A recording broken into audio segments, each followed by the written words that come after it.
What was set to begin on March 15 on the sunny streets of St. Petersburg, Florida, instead starts some 83 days later, under the lights later here at Texas Motor Speedway. A high-speed and often thrilling mile-and-a-half oval.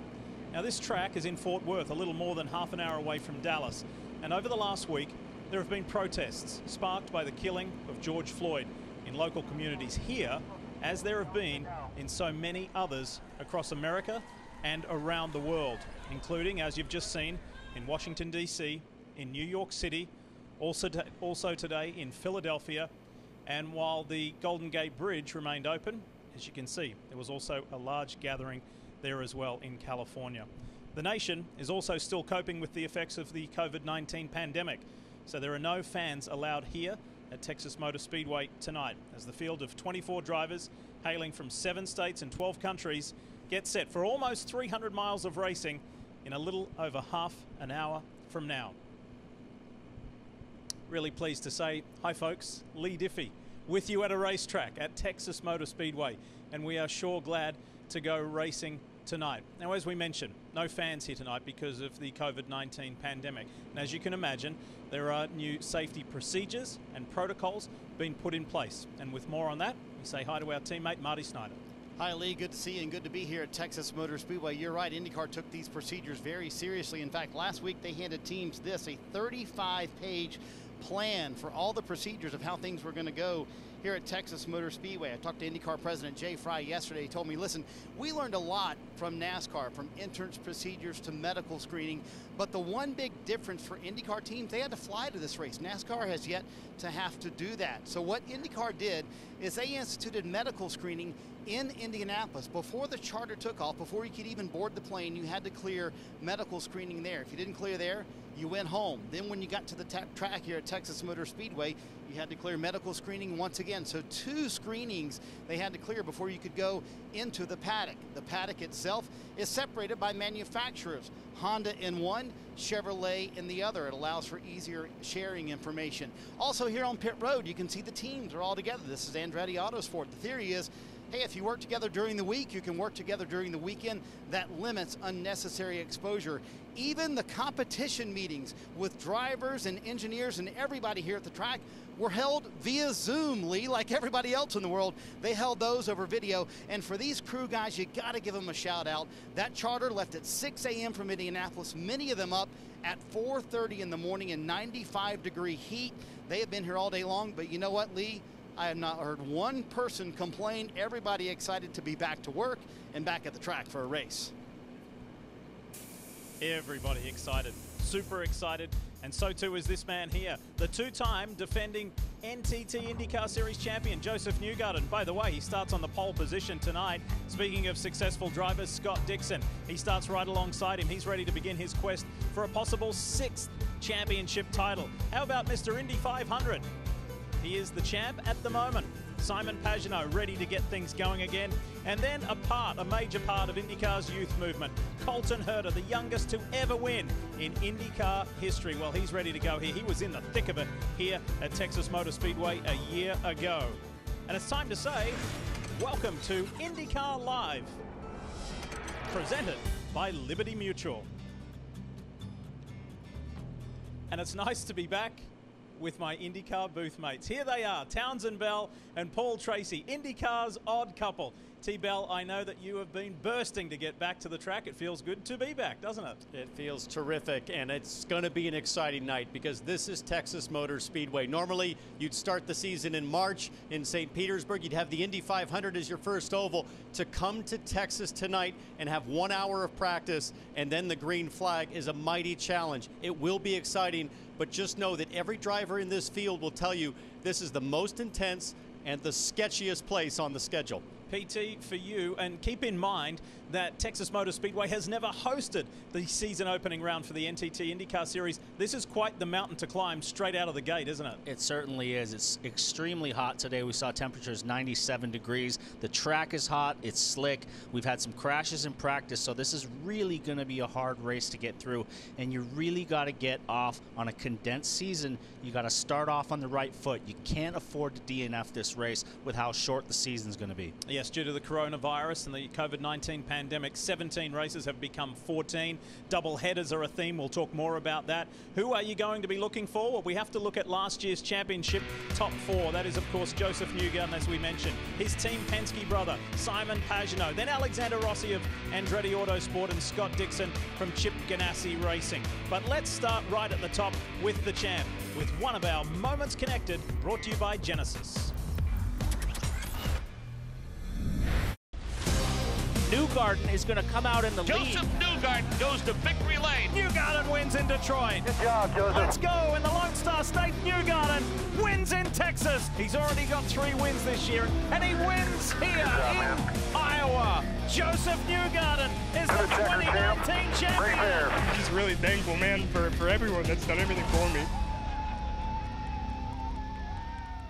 Well, you heard the emotion after he won the title last year. He will start the title defense from the pole position tonight. So, Joseph, how do you balance sort of the excitement of kind of defending the championship after the layoff and everything that's gone on, but also knowing Texas, one of the toughest races of the year, and you guys have to go 225 into turn 1 for the first lap of the year? Well, I think you nailed it. It's a balance. I mean, you have to have aggression here at Texas. If you don't have a little bit, you get swallowed up by the pack really quickly.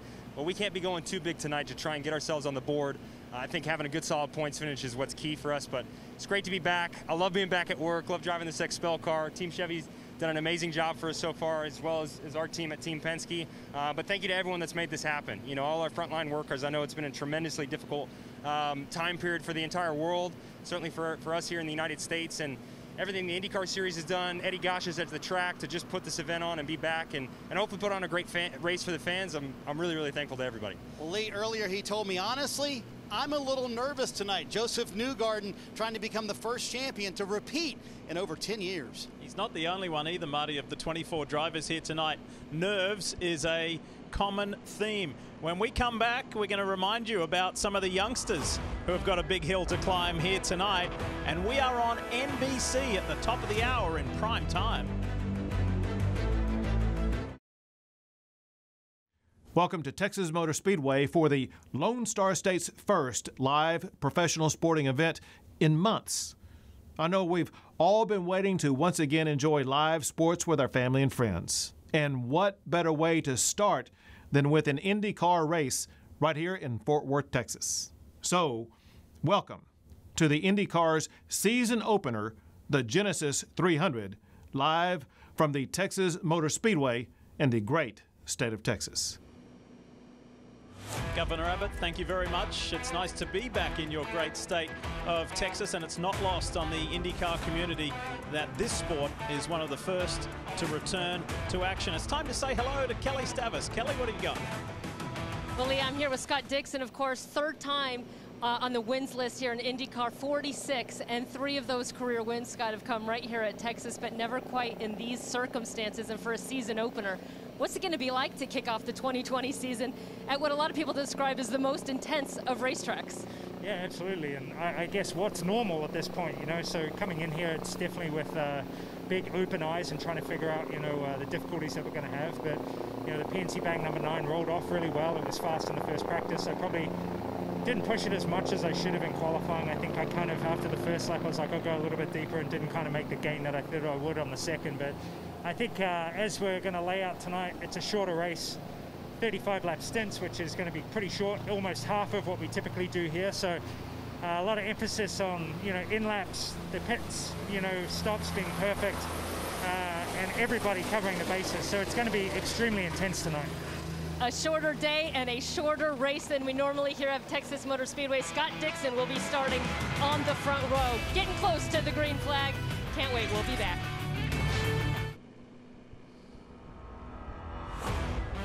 You're watching IndyCar Live, brought to you by Liberty Mutual Insurance. Only pay for what you need. And what the drivers need in IndyCar in 2020 is what you see right there, the new aero screen.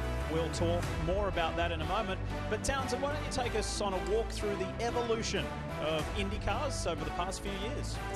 Well, it's been an evolution of performance since Dallara first came on the scene in 2003.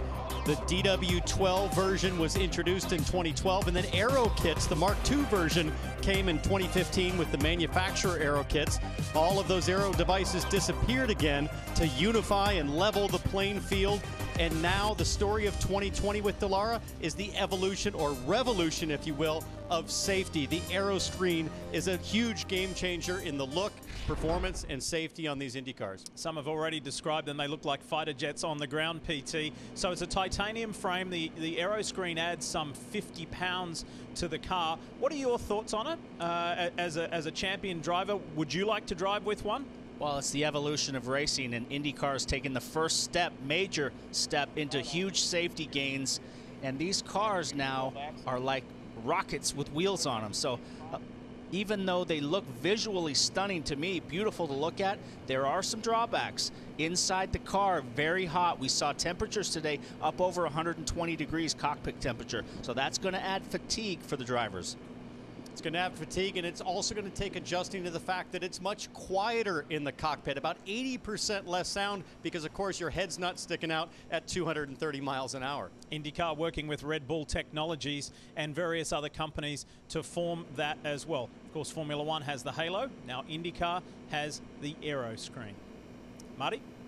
Well, Lee, today marks the beginning of the end for Tony Kanaan. His final season is going to be a part-time effort for TK. And when you and I were talking yesterday, you said in a media call yesterday, you got emotional. You said that was the first time it really hit you that this is it. Why did it hit you yesterday, TK? Well, I think with all the distractions we had since March, I was actually prepared to start my year in Indy.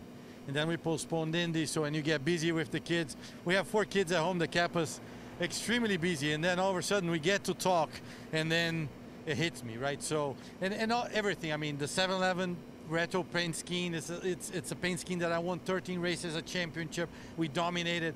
It just really hit me hard. And this morning, coming here was extremely emotional, which was weird. I mean, I wasn't expecting to be that emotional. I think I always wanted to believe that I'm strong, but it's been a hell of a. I cried in the car this morning, so I have to say. Even seeing this paint scheme give you a little boost, though? 100%. I mean, I can't thank 7-Eleven enough for jumping in and say, hey, we want to be part of it this last 5 races. And, you know, they bring a great partner of mine. And, yeah, it gives me extra powers. I feel like I'm a superhero when I put the suit on. Hey, Lee, I tell you what, the silver lining, Tony told me, of this pandemic, he gets to keep that consecutive start streak alive. 318 going on the board tonight. Yeah, he doesn't feel like a superhero. He is a superhero and one of the most popular drivers to ever grace the sport of IndyCar. TK is not only a champion, he's an Indy 500 winner as well. This field is flush with champions and Indy 500 winners. But on the other end of the scale, there are newcomers. There are fresh faces, fresh names, and you'll get to know them a little bit more when we come back, and we're watching the clock as we count down closer to green on NBC. You're watching IndyCar Live, brought to you by Liberty Mutual Insurance. Only pay for what you need. We've been talking about fresh faces, new names, young drivers. A quarter of the field are 23 or younger, and there are 3 rookies in the 2020 NTT IndyCar Series Championship. They know tonight is a huge challenge. They know this year is a big challenge. If you want to play with the big boys, you got to put on the big boy panties. I need to win. I want to win. I'm not super outgoing. Holy shit, did that just happen? I like to let the driving do the talking most of the time. I'm a rookie, but I've shown that I got some speed in myself. The issue as a rookie is to get experience enough to know how to manage the race. Every weekend we go out, we have the chance to finish in the top 5 this year. Oliver Askew is your 2019 Indy Lights season champion.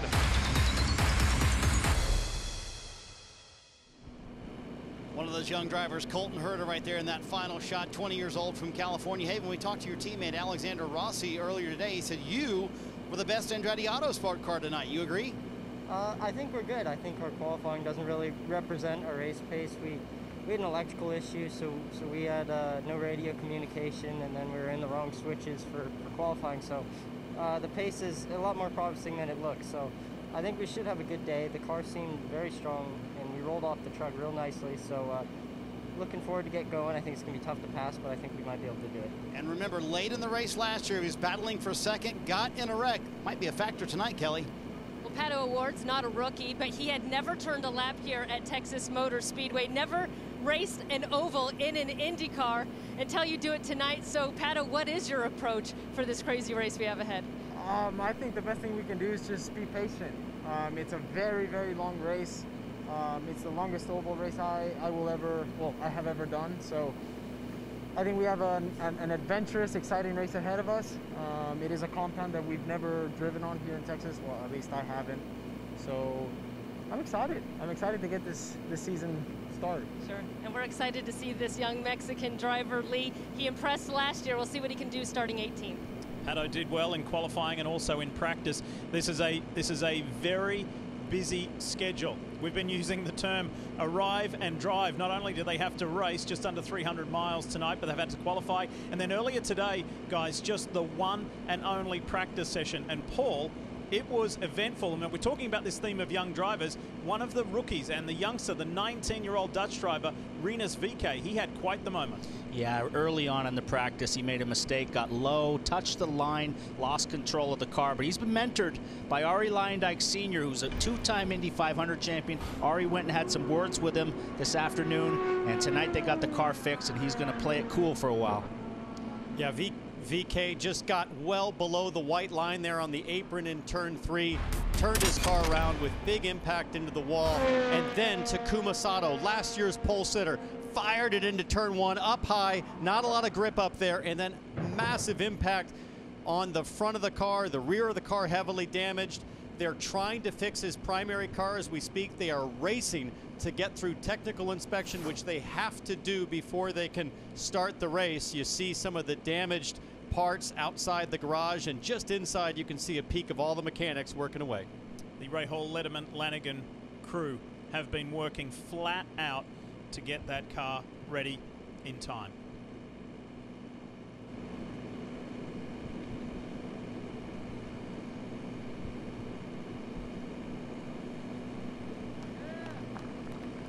It's time for tonight's invocation. But first, as we know, this race comes at a very challenging time in this country. And today, IndyCar released a statement. IndyCar is deeply saddened by the tragic events and violence that have taken place in our country over recent weeks. Our heart breaks for everyone that has been affected, most especially the family and friends of George Floyd. As a country and as an industry, there is much work to be done to break down barriers and contribute towards a more just, inclusive and compassionate society. Now is the time to listen, learn, reflect, and remain firm against racism and prejudice. We are committed to be part of the change that is required across our country.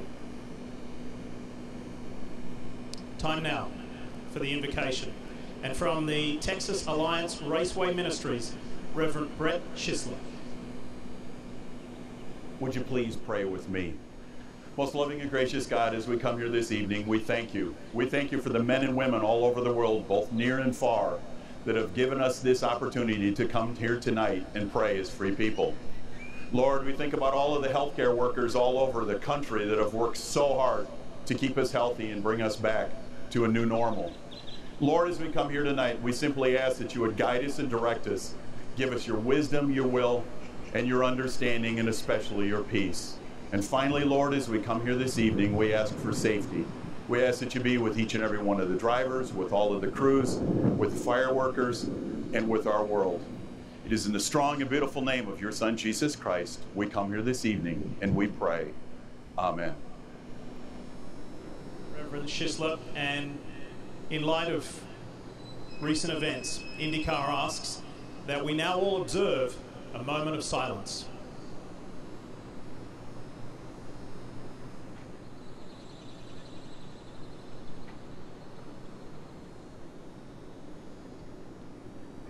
Thank you, everyone. It is time for the national anthem, to be performed by multiple Grammy-nominated and Dove Award-winning artist, Fair Trade recording artist, Mercy Me. Oh, say, can you see by the dawn's early what so proudly we hail at the twilight's last gleaming, whose broad stripes and bright stars through the perilous fight o'er the ramparts we watched were so gallantly streaming, and the rockets' red glare, the bombs bursting in air, gave proof through the night that our flag was still there. Oh, say does that star-spangled banner yet wave o'er the land of the free and the home of the brave.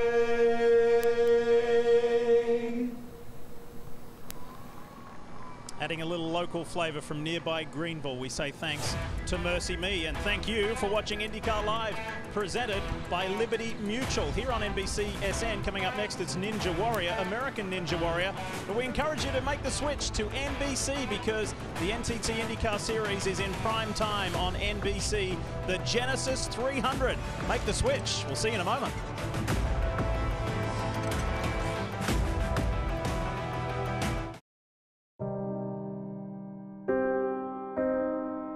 Over the past few months, we've realized perhaps more than ever what sports mean to us. As games, matches, and races have begun to make their returns, they've already offered some thrills, some joy, and maybe most significantly of all, a sense of normalcy. Now, tonight, it's IndyCar's turn.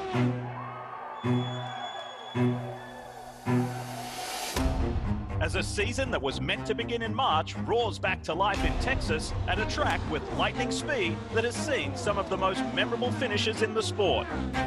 Ray Hall and Hinchcliffe to the line! That was awesome! With no one more eager to see the green flag than Joseph Newgarden. Good stuff there. Winning in Texas, man. Who claimed victory at this track a year ago on the way to his second IndyCar Series title.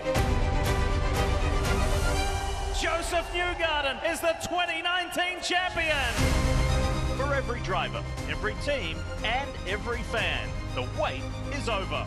IndyCar is back with the Genesys 300 at Texas Motor Speedway.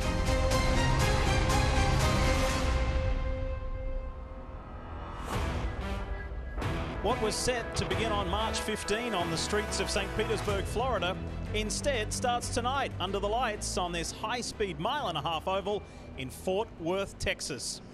Over the last week, the nearby communities here, like so many across America and around the world, including a large gathering today in Washington, D.C.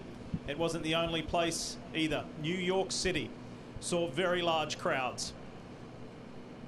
Philadelphia, another example of the feeling in the country right now, and the Golden Gate Bridge was closed down in San Francisco, and just look at the volume crossing the bridge. And of course this is all in the wake of the protest sparked by the killing of George Floyd. And IndyCar's season debut also comes as the nation still copes with the effects of the COVID-19 pandemic. So there are no fans permitted in the stands for this event tonight. The field of 24, they hail from 7 states and 12 countries, and they're almost ready to get going for almost 300 miles of racing. Hi folks, it's really pleasing to say Lee Diffie with you here at a racetrack at Texas Motor Speedway. We are almost ready to go racing to kick off the 2020 NTT IndyCar season. And this comes, as we just showed you the images, at a very troubling and challenging time in this country. And earlier today, IndyCar put out a statement, and in part it reads that it remains firm against racism and prejudice, and it is committed to being a part of the change that is required in this country. And moments ago, prior to the national anthem being sung, everyone in the IndyCar community here at Texas Motor Speedway observed a moment of silence. And as we mentioned, no fans in the stands here tonight because of the COVID-19 pandemic under the umbrella of safety. And as you can imagine, being one of the first sports to fire up again, there has had to be a string of new procedures and protocols implemented. And with more on that, here's our teammate, Marty Snyder. Hi, Marty. Hi, Lee. As you can imagine, they took the procedures for this race very seriously. In fact, IndyCar gave teams a 35-page plan on how the procedures would go. And Jay Fry, the president of IndyCar, told me we learned a lot from NASCAR, but one thing very different for IndyCar is that the teams had to fly to this event. NASCAR has not had to do that yet. So they actually had 2 medical screenings, one just to get on the charter, and then one once you got here to the racetrack. The paddock itself separated by manufacturers, pit road separated by teams. The simple thought there, if you work together during the week, you can work together on the weekend as well. It limits additional exposure. In fact, even the team competition meetings, Lee, normally held in a transporter in a little 8x8 room, were done via Zoom, like everybody's doing for all the teams here in the paddock. And you know what? For these crew guys, they have been up for almost 23 hours. By the time they get home, Lee, a lot of them woke up at 4 o'clock in the morning to make that charter. They'll get home at about 2 o'clock in the morning, Indianapolis time. But no one complaining. Everybody happy to be back at work and back at the racetrack. And guess who else is happy to be back at work? Yes, it is my booth mates. We are all in the same room, by the way, but we are socially and responsibly distanced. Championship-winning drivers in their own right, Townsend Bell and Paul Tracy, are here ready to go. You set, fellas? Absolutely. I mean, this is Texas after all, and this place will pull you in and ask you to go bigger and bolder, just like the rest of the state. But keep in mind that these 24 drivers tonight will be forced to make hundreds of critical, instantaneous decisions that will define the difference between triumph and disaster. It's going to be wild. It'll be fun. How about you, PT? I mean, this is quite a steep ask to start the season at one of the series' most challenging tracks. Absolutely. There's a lot of nervous tension in the drivers tonight. There's been some accidents today in practice. Everybody's okay. So we're going to have an exciting race. It's super hot, and the track is going to be really hard to get a hold of. So the key tonight with a short season is you got to get points tonight. All right, we're going to keep things moving fast. That's the theme of today. Practice, qualifying, and then the race. It is time for those important words.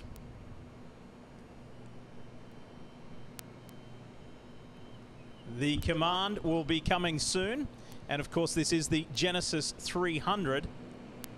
And the CEO of Genesys will give that command in a moment. Oh, and by the way, Newgarden won this race a year ago with some very savvy strategy called by his strategist and his boss, the president of Team Penske, Tim Cindric. And of course, we're entering into a whole new era of IndyCar racing because Tim's boss, Roger Penske, the captain, is now the new owner of the series, and it's a childhood dream come true. He is the owner of the Indianapolis Motor Speedway. We are looking at dramas and problems here for Alexander Rossi. Looks like on the left-hand side of the car, there's some electronic issues, perhaps. I can see maybe they're changing the black box. And then on your right-hand side, Ryan Hunter-Reay in the DHL car also with issues. Kelly's got more. Kelly? Yeah, so problems for 2 of the Andretti Autosport cars. We could see Alexander Rossi a ways down the pit grid first, getting a little bit of a tow. And I saw right here Ryan Hunter-Reay, they had an engineer with a computer hooked up to his machine. And you see him coming back again. So I'm not sure yet. Obviously, the team's scrambling, so we haven't been able to get a word exactly what the issue is. But we're running out of time. Yeah, look, there is some confusion down there and frustration, understandably. And look, everything happens to time. And we were just about ready to give the command. We are now ready. And again, the Genesys CEO, Tony Bates, with those important words. On behalf of all of us at Genesys, drivers, start your engines.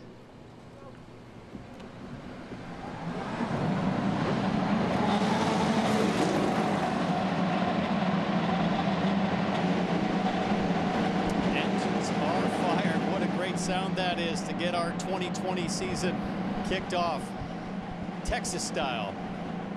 This venue has never hosted the season opener for the NTT IndyCar Series, so what an honor for Texas Motor Speedway. There is Marty Snyder standing right by the pole sitter. And the defending champion. You know, it's been since 2010, 2011. Dario Franchitti, since a champion, repeated the next year. Joseph Newgarden told me, I'm going to change that this year. When he won his first title, he said, we had speed that next year. We couldn't finish races. To me, that changes tonight, he told me earlier today. And it starts, as you mentioned, Lee, at a track he won at last year. Texas trying to repeat once again, Kelly. Well, Marty, Joseph Newgarden is not the only driver with championships starting on the front row. Scott Dixon has 5 of them. The 39-year-old Kiwi is already regarded by many as the greatest IndyCar driver of his generation, and he's not done. He's got 3 wins here at Texas, although none of them have been quite like this, and Scott told me he expects every aspect of this race to be intense tonight. He also said he didn't quite get everything out of that car in qualifying when he got nipped for the pole, so we'll see what he has in store for the competition when we get going. What a field we have tonight for you in Texas, and there is quite the spread as far as age and experience and success, from the 19-year-old Dutch rookie Rinus VK to the 45-year-old Tony Kanaan, and it's TK's final drive here at Texas Motor Speedway in his farewell partial season. Of course, you've got the 5-time champion in here, and you've got a beautiful blend of youth and experience, of youngsters and those with a few more laps on the board, so to speak. And you've got 7 championships represented there on the front row, with American Joseph Newgarden and New Zealander Scott Dixon. Both those guys with terrific handling cars in qualifying. Road 2, another Team Penske driver, Simon Pagenaud, and then Ryan Hunter-Reay, who we just saw with some issues just getting going tonight, starts outside Road 2. The Andretti cars beach very strong so far tonight. I just saw Alexander Rossi's car just leave his pit box. He has got whatever issue fixed. Marco Andretti has been performing well today, and so too has Charlie Kimball. Ed Carpenter had a spin during practice. James Hinchcliffe is back in the field, and a youngster from Spain by the name of Alex Palou, a rookie. Going all the way back to row 10, Connor Daly, another young American driver. Jack Harvey making his very first start at Texas. In fact, he'd never driven here until just a few hours ago for the short hour-and-a-half practice. Now you saw the Napa Auto Parts Honda there of Alexander Rossi, the yellow and blue car, running very slowly. He's going to the back of the field for unapproved changes. You saw that scramble there just as we were about to get going. So Rossi will be playing catch-up at this 1.5 mile oval. The Arrow on board of the number 5 Arrow McLaren SP car of Pato O'Ward, where thanks to Fleet Cost and Care, we bring you the 15 of Graham Rahal from Rahal, Letterman, Lanigan. And Rahal is having trouble. There he is. Yeah, I saw that car roll back. I wasn't sure if it was Sato's car that came up to the pit wall, but that's another Honda car that has had issues getting running. Oh, there he goes. He's just pulling out now as we're coming to green. And we are coming to green. The 2020 season is underway here at Texas Motor Speedway. Joseph Newgarden in the lead in that yellow car, and his teammate on the inside, Simon Pagenaud. Newgarden with a great jump, but Scott Dixon sends it into turn 1 with authority to hold on to the second position. Graham Rahal coming out of the warm-up lane in the very back there. You'll see him pulling on. But as we go into turn 3, these guys are starting to spread out. Newgarden, Dixon, Pagenaud, 1, 2, 3. Just like that. 2 champions, 3 champions in the top 3, and then Zach Veach in Andretti Autosport in that Gamebridge Honda. Charlie Kimball is enjoying his time back as a full-time driver. He's in 7th in that green and black Tresiba car. There he is right there. Challenging time for all the drivers as the sun still shines bright over here in turn 3. You turn into the sun and then instantly into the shade as Newgarden still leads. Dixon, though, is closing with a big run. What happens here? Big draft going in when he backs it off. He's got a really good car right now. He's running closer to the back of Newgarden than I've seen anybody all day. We're enjoying a little IndyCar history here, folks.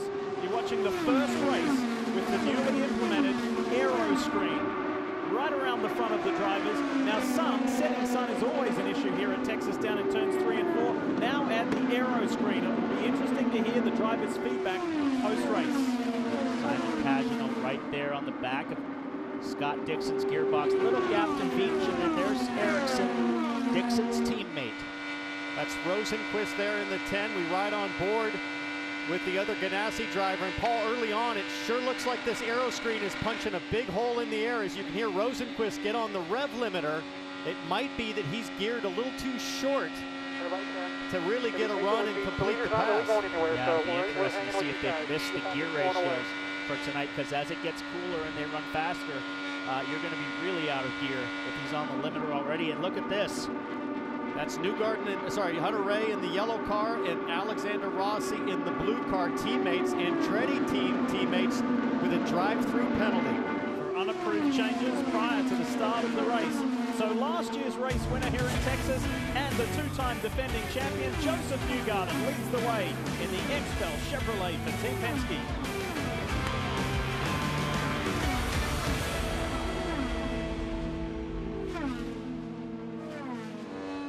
IndyCar is brought to you by Genesys, Honda, and still running strong.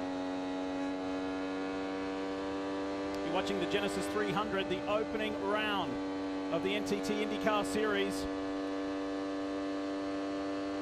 And you ride with Alexander Rossi, and it has been a rather difficult, frustrating, and problematic start to this race. All clear, all clear. Rossi gets around Jack Harvey there. Once again, I want to remind everybody that Jack Harvey had never been on one lap around Texas Motor Speedway until just a few hours ago. So understandably, working his way up to speed. Rossi had issues at the start, had to serve a drive-through penalty, so he'll be fighting from the back. But up front, Joseph Newgarden in that yellow Team Penske car being chased still by Scott Dixon, driving for Chip Ganassi Racing. Scott Dixon just shadowing the back of Newgarden. These two guys are serious heavyweight contenders for this championship, both multiple-time champions. And this looks like tonight so far that these are going to be the guys. Early on here, so important if you're Scott Dixon or any car not leading in this case, to start to work on the controls in the cockpit. Available to the drivers are a weight jacker device which adjusts the weight distribution across the front axle of the car, and roll bar adjustments that adjust how much the car can roll, front and rear, how much you can kind of dig into the track versus how much stability you want with the roll bars. Further back, you see a battle here. This is Charlie Kimball chasing down Felix Rosenquist. Kimball in the black and yellow car. And guys, think about this. We're almost halfway through the first stint. With the Firestone tires, that was mandated at a maximum 35 green flag lap run. And we're already on to lap 18 of this 200-lap race. You're going to see a lot of pit stops tonight. Kelly? Well, Lee, we've been talking about those issues for a number of teams just getting fired up to start this race. Alexander Rossi in the number 27 blue and yellow machine was one of them. His team told me it was something electrical. They think it was from the ECU. They didn't go any further than that. His teammate Ryan Hunter-Reay also looked to have issues. They think it was similar.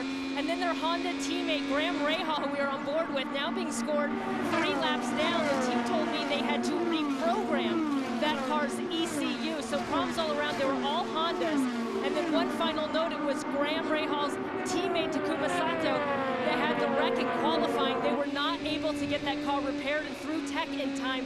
So unfortunately for him, he led 60 laps here a year ago. He will not start this race. Brutal way to start a season, Paul, after all of the delays and the build-up, the hard work to just get here.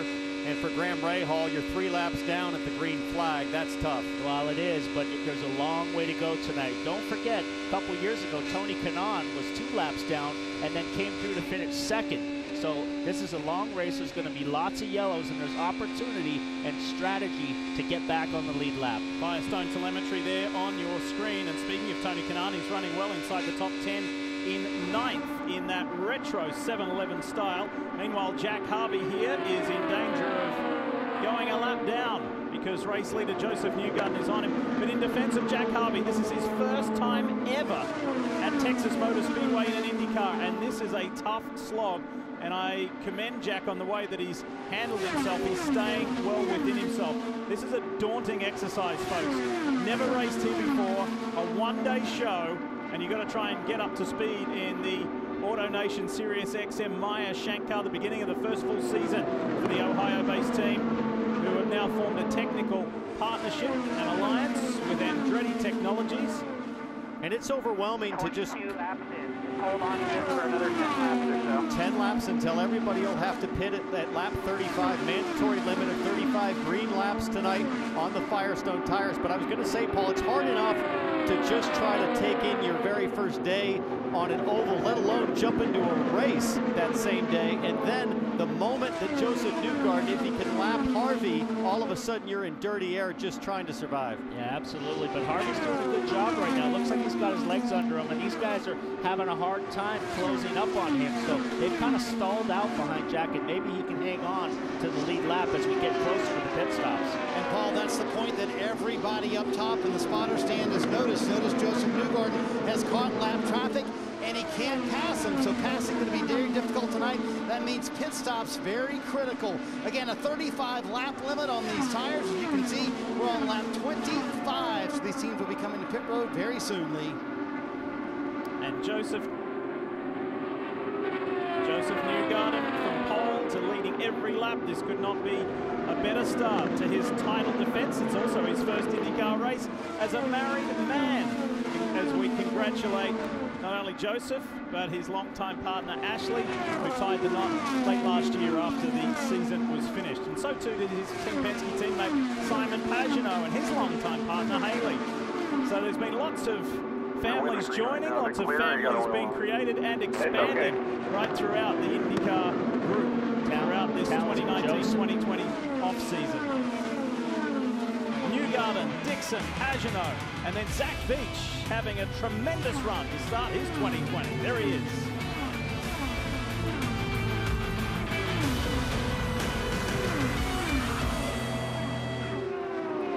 Back at Texas Motor Speedway, 33 laps in the books. Joseph Newgarden has led all but 2 laps of this race.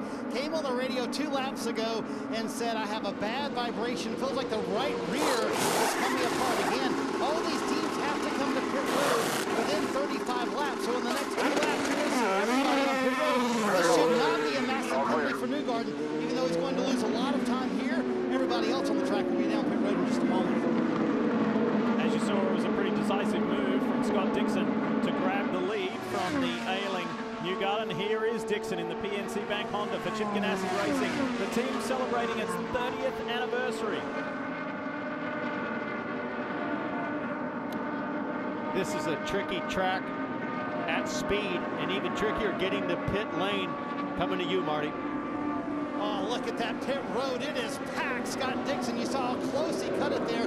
You're going to see that all night long as Dixon hits his pit stall. Everyone trying to gain every ounce of time they can, coming to their pit stall, in their pit stall as well. This is Scott Dixon. We'll probably see their pitting as well. Also, Simon Pagenaud, the IndyCar champion last year. A lot of these cars and drivers saying their cars are way too much understeer, meaning the car is too tight. Not what you want here early in the race in Texas. We're going to go check that right rear from Joseph Newgarden as well, and he said, quote, felt like it was coming apart. It's a multi-stage, multi-phase speed on pit lane, 60 and 90 miles per hour. 90, of course, on the exit as Dixon gets out ahead of Newgarden. Can he stay there? Newgarden is up to speed. That's the battle for the lead again. So Newgarden peeled in early. He's back up to speed, but Dixon will be right there with him by turn 1. So we'll see if Newgarden has a run, perhaps, Paul, in the back straightaway. Absolutely, but they've gapped Simon Pagenaud. Pagenaud's dropped off of this group now and is about a half a straightaway behind. So that pit stop exchange was fast for Scott Dixon and Newgarden. Newgarden, first guy up in that dark section there, going around Harvey on the outside. That dark section from the traction compound sprayed last November is a big crash. Alex Palou, I believe, the 55, and Renus VK. Two rookies have their maiden race ended with a huge crash. And that's the second crash in the span of about 6 hours for Renus VK. He was the one that got backwards in practice. There was no disguising what a massive challenge Texas Motor Speedway would be to the rookies. This young man here from Spain, who is a super skillful driver, but he has never raced on an oval in any car, let alone an IndyCar, and nothing like Texas Motor Speedway. Hopefully we can get a replay of that if it was coming out of the pits on cold tires or it was out on racetrack, but these two definitely got hooked up together. Two rookies with trying to learn, and this is a tough way to learn when you have very little time. Here we go. Way up high is Rinus VeeKay, and he's losing it. And Palou has nowhere to go. So it looked like Palou was actually coming out of the pits at that time, and VeeKay was up against the wall and lost it and spun down in, and poor Palou had nothing to do with that. Total victim. Wrong place at the wrong time. Left of your screen is Rinus VeeKay up super high. Car gets loose. Alex Palou. Almost looked like he was going to save it, Paul, then sort of laid back into the throttle and it came around. And right rear to right rear contact between the two rookies. Yeah, and for both of these guys, we spoke to them both yesterday. Their goal simply get to the finish, run all 200 laps. Palou got way down at the bottom of the track, but the car was just coming for him, and he was just an innocent bystander in that. And huge disappointment for the Spaniard, Alex Palou, and he came over to the radio to tell his team that he was okay, and he apologized. He said, I didn't know what to do. I couldn't tell which way he was going to go, referring to the car VeeKay that was wrecking. He said, I thought he was going to go back up high. Obviously, that car came down, and just disappointment in his debut here in IndyCar. The day had gone so well for the Dale Coyne with Team Go entrant. He's a really talented young driver, and I think we'll have a good year in IndyCar this year in the NTT IndyCar Series. But sadly, his maiden day has come to an end, and that is the second crash today for young Rinus VeeKay in the Ed Carpenter Racing Sonax Chevrolet. What a shame. They'll remember their rookie appearance, but for the wrong reasons. Tough day here in Texas.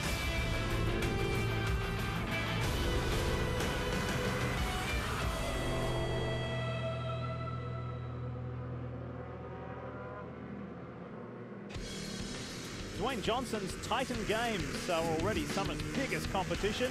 Can anyone take down Joe Thomas to become the next Titan? The Titan Games, Monday, right here on NBC. Looking forward to that, and looking forward to the rest of this Genesys 300 here at Texas Motor Speedway. Welcome back. Got some GMR track facts for you. And boy, has there been some wonderful IndyCar history here in the Lone Star State at this particular venue. And you're going to see more tonight. Some of the closest finishes in IndyCar history have occurred here. Some of the most breathtaking races and passes. And we're off to an interesting start tonight. 3 different leaders, Joseph Newgarden the most, Scott Dixon and Zach Veach has led a couple of laps on pit stop rotation. A lot of pit stops with that minimum tire run, and a lot of action as the lights will take effect sooner rather than later.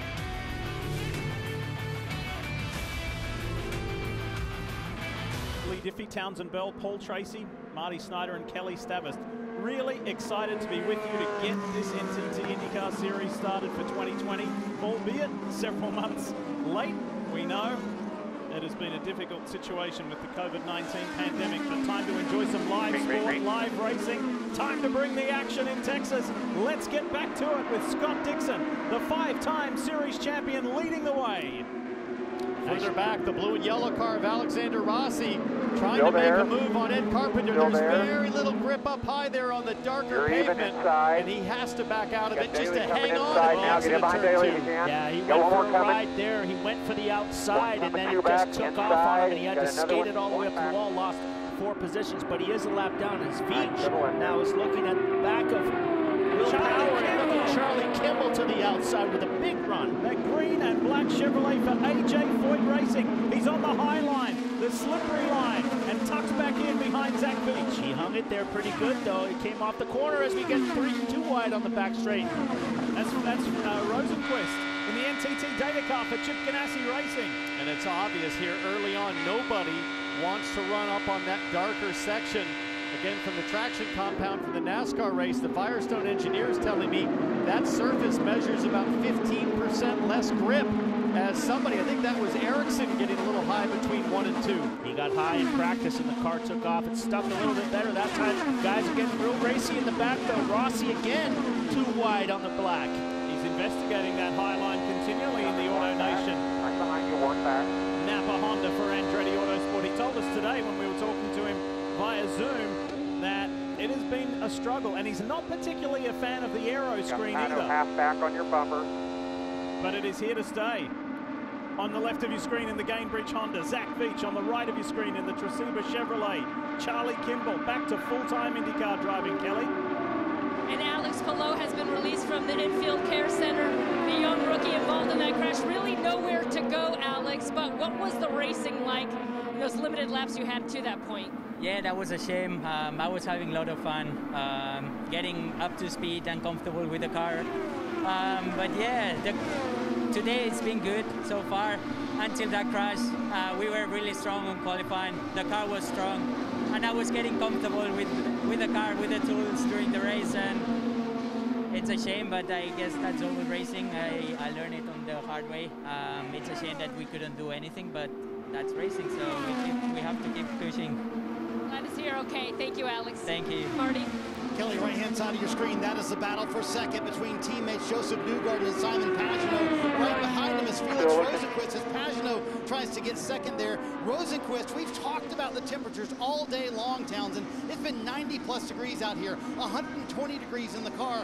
Rosenqvist has lost the drink straw for his drink, so he cannot access that unless they can get that figured out. Can you imagine driving the rest of this race in this heat with no extra water for Felix Rosenqvist? I can. I had to do an Indy 500 back in 2014, I think. Really hot day, and my drink system failed, and you simply have to just absorb your reality early and mentally focus and get to the end, but it's not going to be easy. Dealing with heat is not a natural occurrence for a Swede, but he's doing a great job. He's raced all over the world, as Felix Rosenqvist, and he is a tough competitor as he zeroes in, Paul, on these two Team Penske Chevrolets. Absolutely, with Simon Pagenaud now has got the pressure on his teammate as Dixon now has checked out to a 2.6-second lead, and Rosenqvist has a very good car. If he can get by these guys and hook up with his teammate, they could dominate tonight.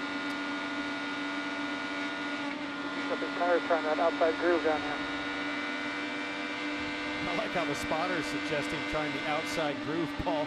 I haven't seen any evidence to suggest that you want to come anywhere close to that outside groove, but maybe it'll develop. Maybe somebody will run their Lee as it cools down. All right, let's go for a ride. Are you ready? Grab that remote control at home, turn it up, go for a ride and pretend that you're Felix Rosenqvist chasing down the Indy 500 winner at Texas Motor Speedway.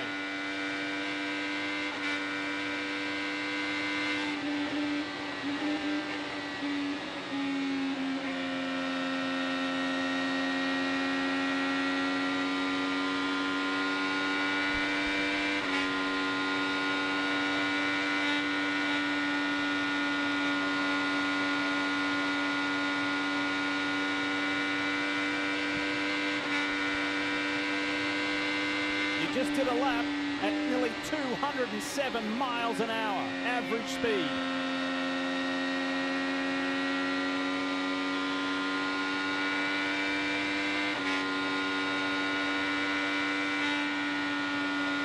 Paul, you and I talked about it earlier today during practice that Felix Rosenqvist, the rookie last year, showed so well on the road and street circuits. Didn't have any knowledge on the ovals. It was his first time ever racing on ovals last year. Now he's got a body of work. He's got the knowledge and the data to draw from doing a full season in the IndyCar Championship. So I think this is really an early chance for him to put it all together. He has the speed, no doubt. He really is. He had a bit of a shaky year up until Indianapolis. He got himself on a bit of thin ice there with Chip Ganassi, but after Indy, he finished the second half of the season quite well. And right now, looking very good, just riding along here in fourth place.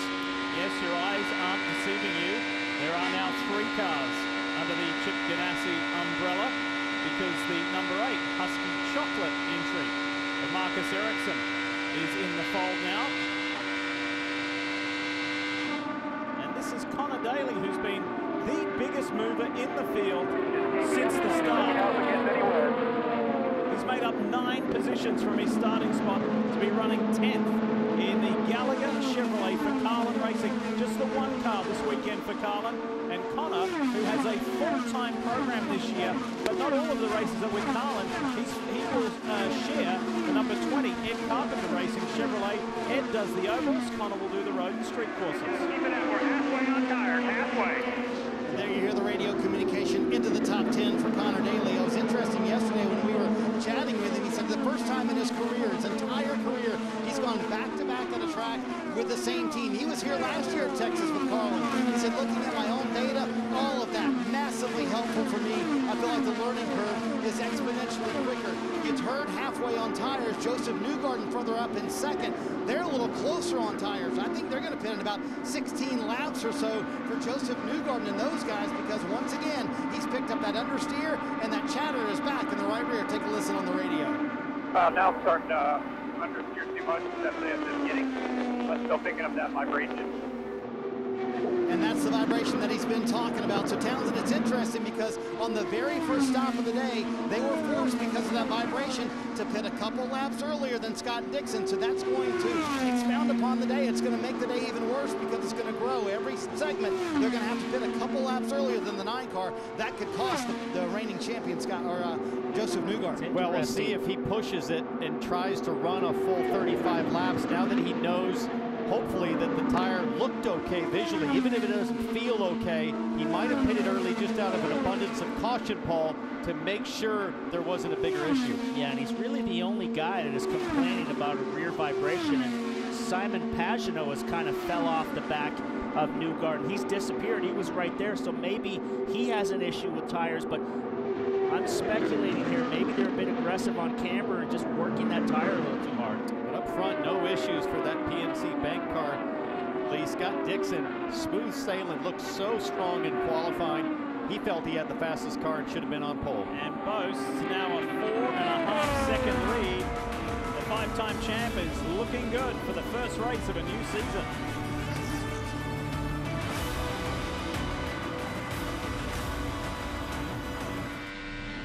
For the first time in history, the first race of the Triple Crown will be the Belmont Stakes, Saturday, June 20th, right here on NBC.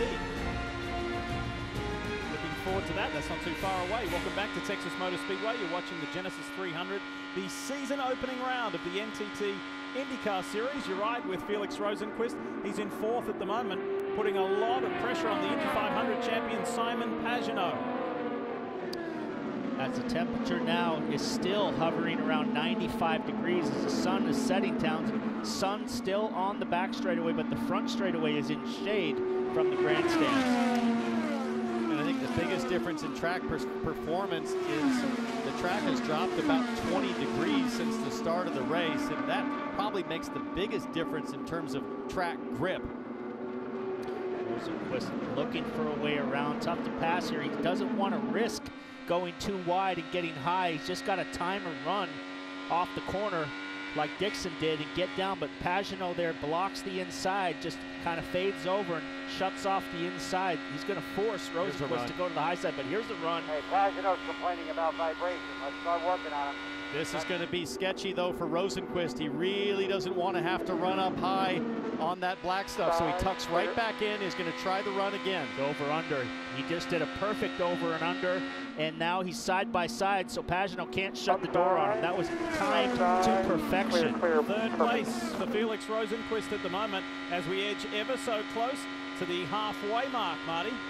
And Lee, it was just a few moments ago that Simon Pagenaud was fighting with his teammate Joseph Newgarden for second. Felix Rosenqvist, as we just saw, has now gone by. So, like his teammate Simon Pagenaud, saying that he has a vibration now. So that's tough, Townsend. You've got 2 Team Penske cars saying they have a vibration, both with the right rear. So how do you balance that in a night where you know you need to go a certain distance on tires? You just can't come in and change that tire. Trying to go at least 2 more laps for Pagenaud, but hang on to the car and hope it doesn't wreck as well. This will help them out, Marty. Yellow flag for debris comes out.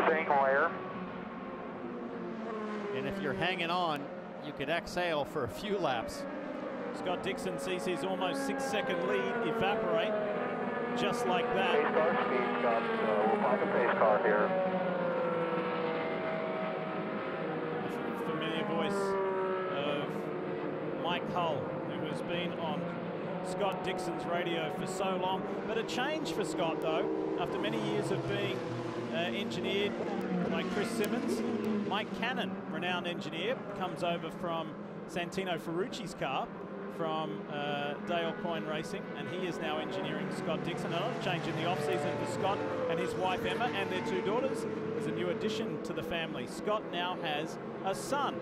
Young Kit was born in the off-season, and they've had a lot of fun. That has preoccupied him for the majority of his off-season, in addition to a little bit of homeschooling and backyard camping, and of course training and getting ready for this season.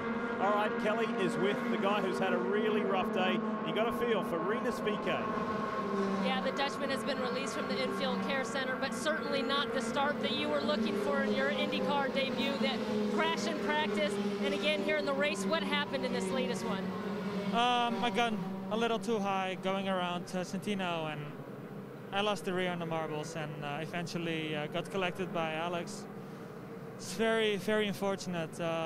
I expected my debut to be a lot different, but I have to say sorry to the team, and yeah, let's work on it and hopefully get better, way stronger. Limited time for you, but did you feel like you got something out of this schedule today? Yeah, very limited time, a lot of learning for me. Yeah, unfortunately I crashed twice, which is really all the blame on me. I'm gonna sleep and think about it for a month, and I will be back in Indy very strong. Thank you, Rinus. Appreciate it. Lee? A tough day. You can understand the tone of voice. It's a rough start for a talented young man. And like he said, he's got a month to think about it before we are at the Brickyard on July 4th weekend. Brickyard 400 and IndyCar together. NASCAR and IndyCar together at the Brickyard for the very first time. And it's got word that pits are open for the second round of stops.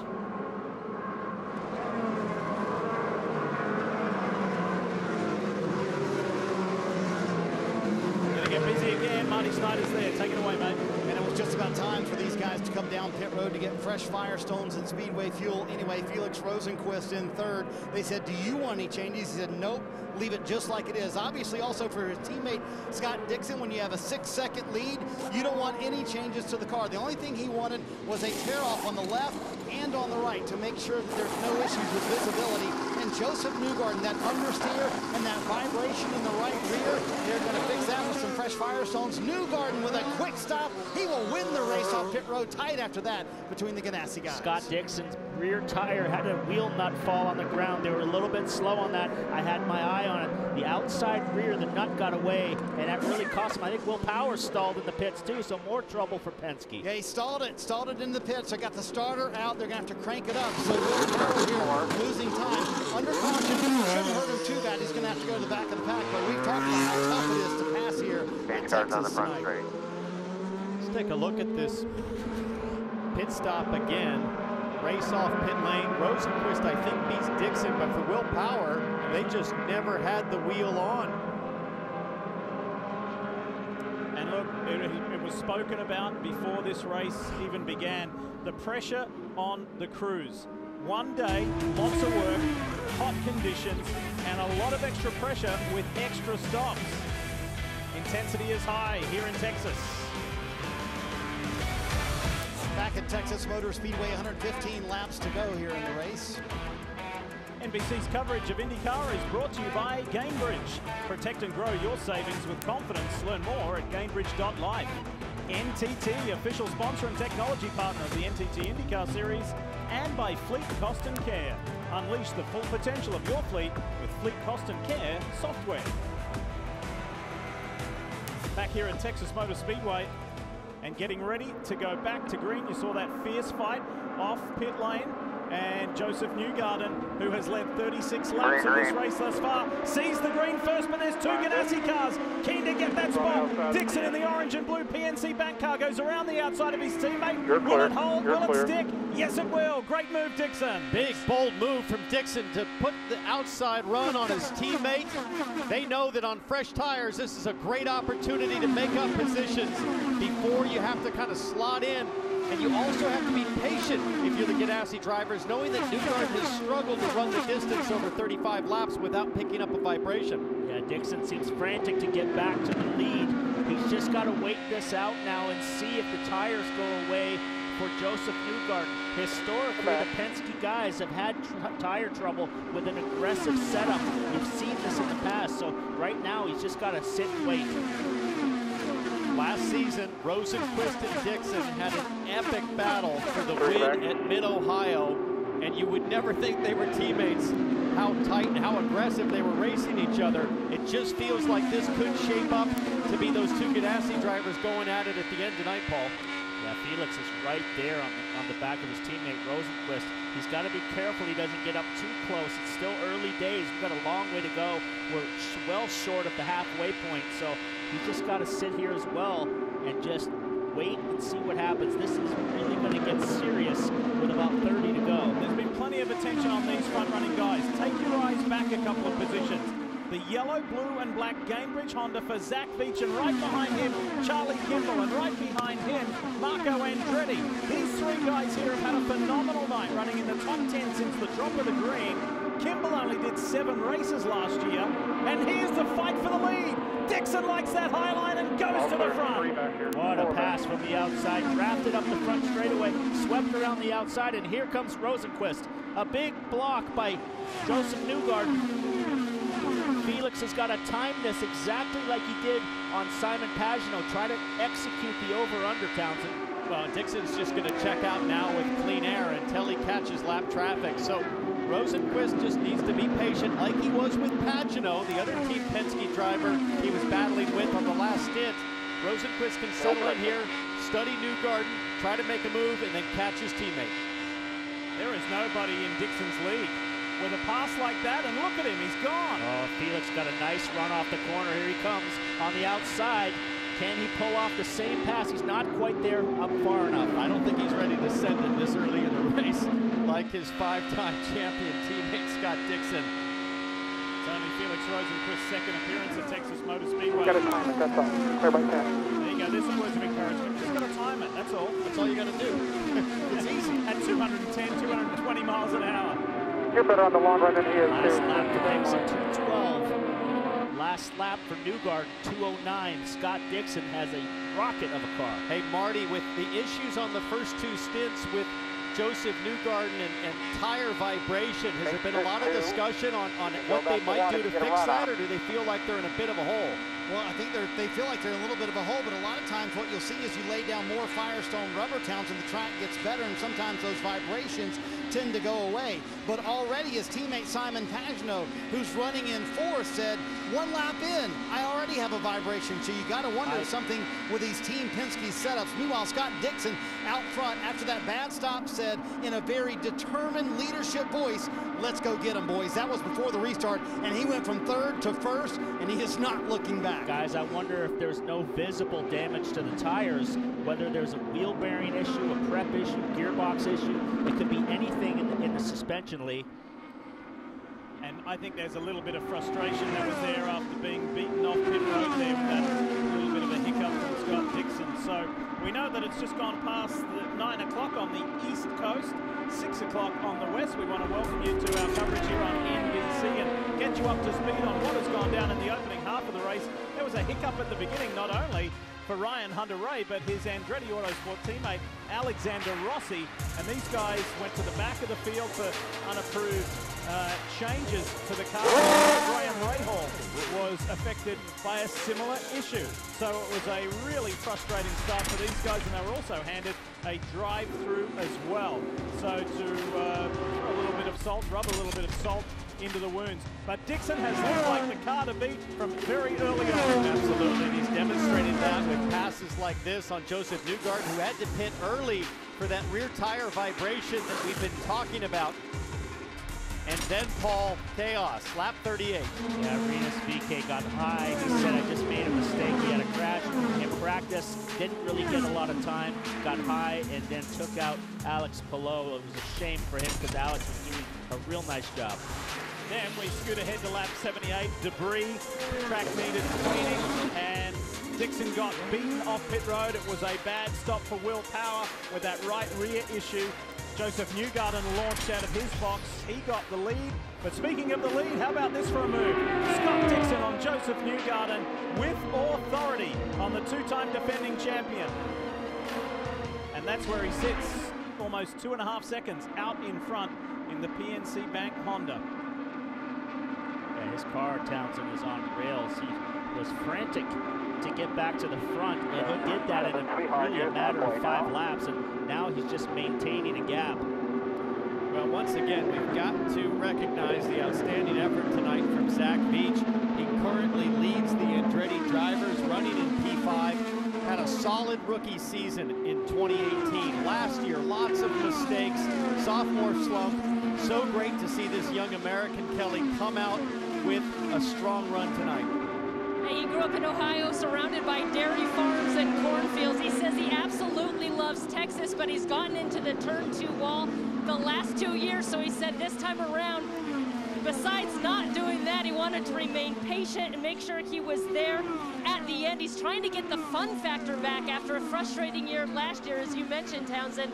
As for his car, he says he kind of stalls out when he gets behind another car ahead of him, but he did not ask for changes on pit road. He said track position is more important, so they wanted as quick a spot as they can get. Zach Veach right now running 5th. And that car ahead of him is the DXC Technology Chevrolet of Simon Pagenaud. Got some radio, have a listen. Which side is the problem on the tires? Which side? It starts on the front, but when it starts to get loose, it's because of the left rear going out around. Left rear going out around makes it loose. I don't know what to do for it.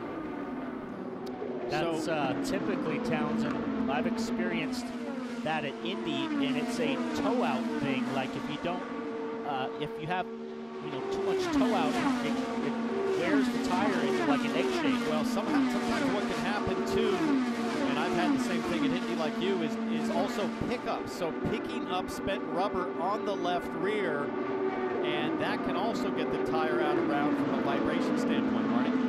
Townsend, that conversation happened 4 laps into this run. It wasn't like it was late in the run when you would expect a vibration to show up. 4 laps into the run. So what can you do to answer Simon Pagenaud's question? What can you do, Townsend, behind the wheel to be able to not help that to happen? Grit your teeth, hang on, do the best you can. If the track cools down, which it is, that'll help a little bit, but there's not a whole lot else that's possible in the cockpit. Fairy tale story for this guy on screen, the son of a grocery store owner from Montmorillon, France, and he's now an Indy 500 winner. He's a series champion as well, but he's got his hands full as Simon Pagenaud trying to hang on to this car in 4th place. You can't be in Indianapolis and not know that it's a special time of the year. Time to bring the action at the Brickyard. This is the Grand Prix of Indianapolis. Green flag, the Brickyard 400's underway. What a day we've witnessed here in Indy. It's been nothing but brilliant IndyCar action. The Brickyard 400, very prestigious crown jewel of NASCAR. They're side by side. Pagenaud takes over the lead. Kevin Harvick wins the Brickyard 400. And if you weren't excited about racing being back, well, for the first time ever, those 2 series, IndyCar and NASCAR, live from the Brickyard, 4th of July weekend.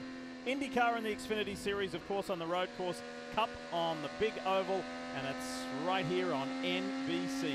Can't wait. And a reminder that it's a busy weekend because the IMSA WeatherTech Sports Car Championship roars into life. Our Townsend Bell, wish him well with Aim Vassar Sullivan this year in the GT Daytona category. And of course, the Indy 500, we're looking forward to that. August 23, the 104th running of the Indy 500. Riding along with Pato O'Ward. Pato's down in 15th place in the Arrow McLaren SP entry.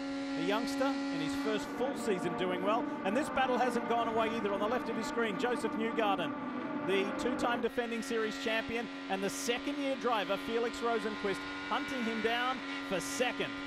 And I think the urgency will start to grow here for Rosenqvist to get by Newgarden, because that gap to Dixon has opened up to about 9 seconds as Colton Herta hits pit lane a little earlier than we would have expected. Oh, problems on the front tire. The guy got the tire off and then put the wrong one back on, it looks like, for a second, as he pulls out of there. That was a slow stop, but there goes Rosenqvist down the inside. Persistence has finally paid off for Felix Rosenqvist. Watch how fast he dumps the 2019 champion. I mean, Newgarden hanging on here. Now, both these guys are hanging on. Pagano backs up the corner, tries to get a run. He's going to want to try to do the same thing that Felix Rosenqvist did. That's back the corner up and time it on the exit to get a run. And here he comes. Look at that. Timed it perfectly. Nice work. And not much resistance from Newgarden either. And there is a line waiting, headed by Zach Veach. And then Charlie Kimball. What a night the Californians had. Charlie Kimball having an outstanding night, Lee, running in 6th. And in fact, they revamped the entire engineering staff at AJ Foyt Motorsports, and they have been running very well here. Kimball saying, hey guys, the car is terrific. We're in 6th. I just can't move anywhere with all this traffic. So Charlie Kimball having a terrific night. Meanwhile, Joseph Newgarden on cue, coming a little bit earlier than everybody else. You're going to see the other leaders come in about 2 or 3 laps. Newgarden, for much of this run, talked about how the car was better, the vibration not as bad. Meanwhile, his teammate Simon Pagano, still going on the racetrack, talked about how bad his vibration was. So pit stops under green here, you have to execute them perfectly. You see Travis Law there guiding him into the stall. So Newgarden, his team got in the lead on the last stop. 4 fresh Firestone tires going on. You see that turn of wing as well. Half turn of wing for Joseph Newgarden. Meanwhile, Scott Dixon keeping up with him, coming to pit road. Everybody talking about how good that 9 car is, how it can rotate through the corner, and obviously no changes on the 4 fresh tire Firestones. Scott Dixon, who goes out, and a very close call there with Simon Pagano as he comes to his stall for those 4 fresh tires as well. And also Felix Rosenqvist coming down pit road. Very good on the long run for Rosenqvist. The question, can he catch his teammate Scott Dixon though? Well, and where does Rosenqvist blend back out with Newgarden? I think he'll come out pretty easily ahead as we see the blend on the back straightaway. There goes Dixon in the orange and blue car. Tony Kanaan follows close behind in the 7-Eleven car. That's Jack Harvey. Tony was having a wonderful run earlier in the race. Here comes Newgarden to the left, and he had to serve a pit speed violation, and that put him back.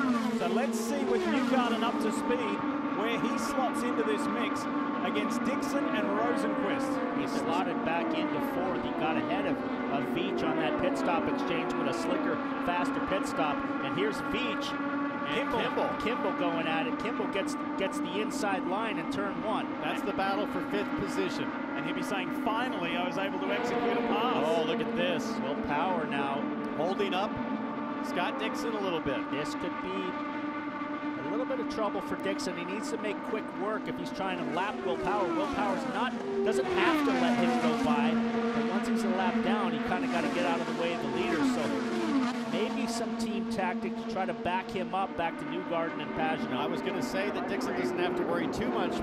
He has a 10-second lead, but in 1 lap, that went down to 8.5 seconds with Dixon behind Will Power. So Rosenqvist closed the gap. Now it appears Power is up to the leader's speed. Remember, Power was hurt by that last pit stop with a problem on the right rear in the Verizon Chevy.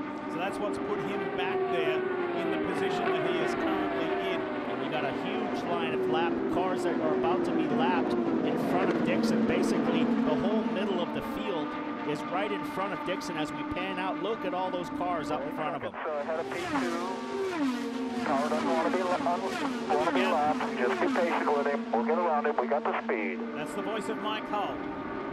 Long time voice in Scott Dixon's ear, managing director of Chip Ganassi Racing for such a long time. And he's been across the sports car program and IndyCar program. And he says, Scott and himself operate and communicate on a level where sometimes you don't need words. You know what each other's thinking. And So that those words of encouragement, really good there for Scott Dixon. Don't be too hasty, don't get too impatient. There is a huge traffic jam up ahead. However, he's losing. Oh, look at that. Kimball past Newgarden. Just like that. This Traceba Chevy for AJ Foyt Racing is flying.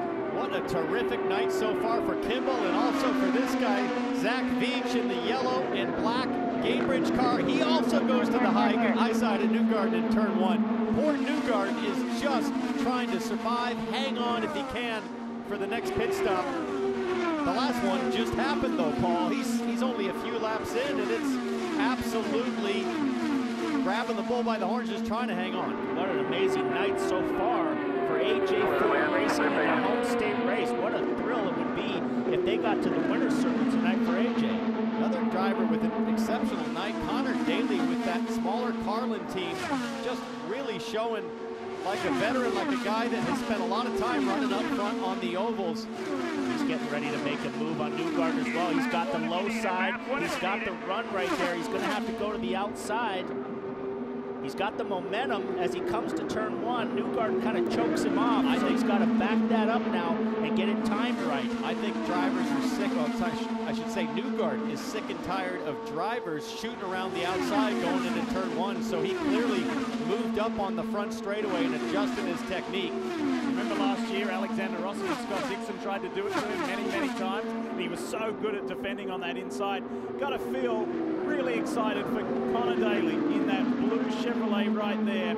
He's got a full season ahead for the first time in a long time, and he's rejoicing that. So too is James Hinchcliffe, Kelly. He's being in the Genesys Honda and Andretti Autosport, loving being back behind the wheel. Yeah, making his debut with the team. He said he had a lot to get used to, and he had a strong top 10 run going until they came to pit road, and then they had trouble getting that right rear off and replacing that tire. It took a couple of different guns to finally find one that would work properly. So in the process, he lost 3 laps. Hinchcliffe now down in 21st, and like I said, 3 laps off the lead. Who knows, we may get another one of those magical finishes that James was involved in 2016. It's one of our Moments Connected, brought to you by Genesys. 2016 was a dream race. We were dominating, led 188 laps. Heck, we even led most of the last lap. But Graham Rahal pit me at the line by 8 1/1000ths of a second. Will we see something like that tonight? And just like that, there's only 67 laps remaining here at Texas Motor Speedway, and the lights starting to take effect. Can anybody catch Dixon? He's 4 seconds out in front.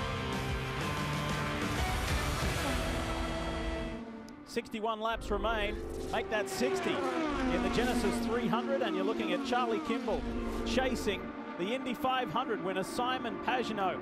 This would be a huge moment for AJ Foyt Racing if Charlie Kimball can get Super Texas team on the podium in the Lone Star State. We'll have to wait many more laps to see, but Kimball is really putting on a good run, Marty. It's time to go through the field, brought to you by Honda.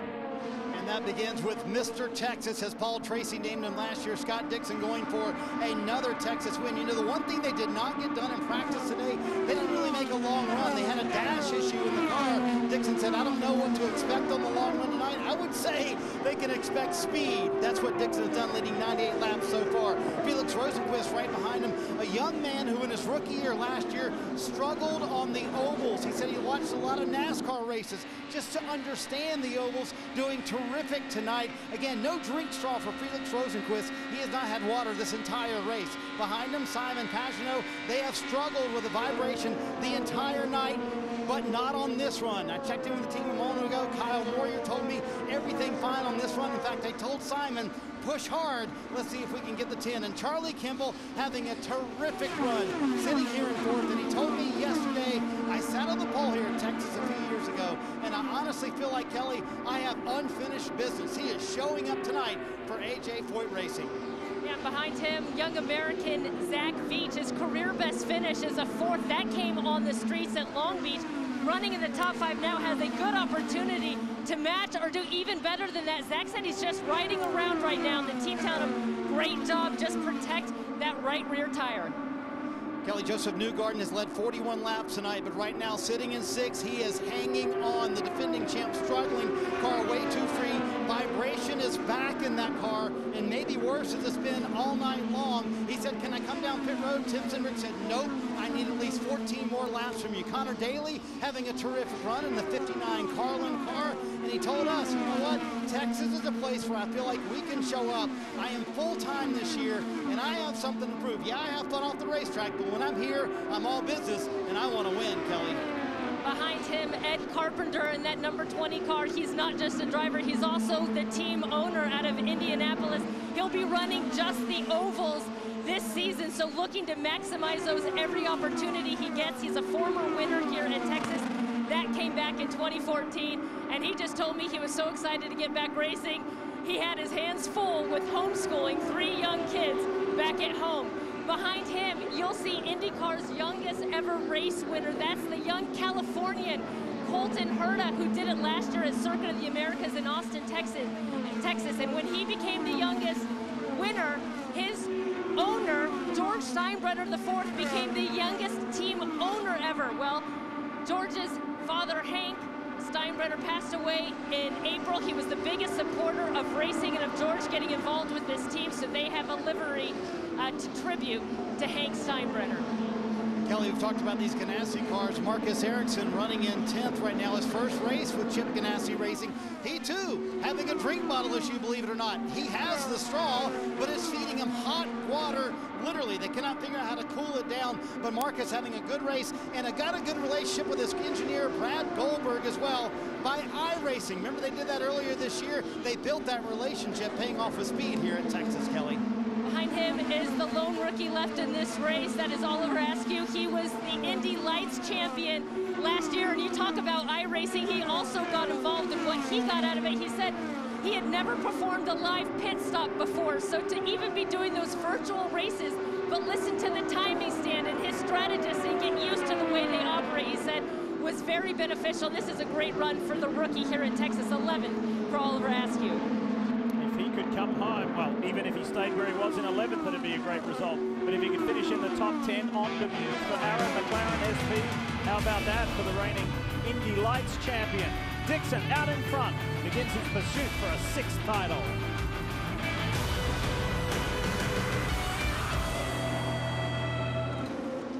Back at Texas Motor Speedway, 44 to go. Scott Dixon, the leader. You saw a lot of leaders go down pit road during that commercial break. Dixon coming down pit road.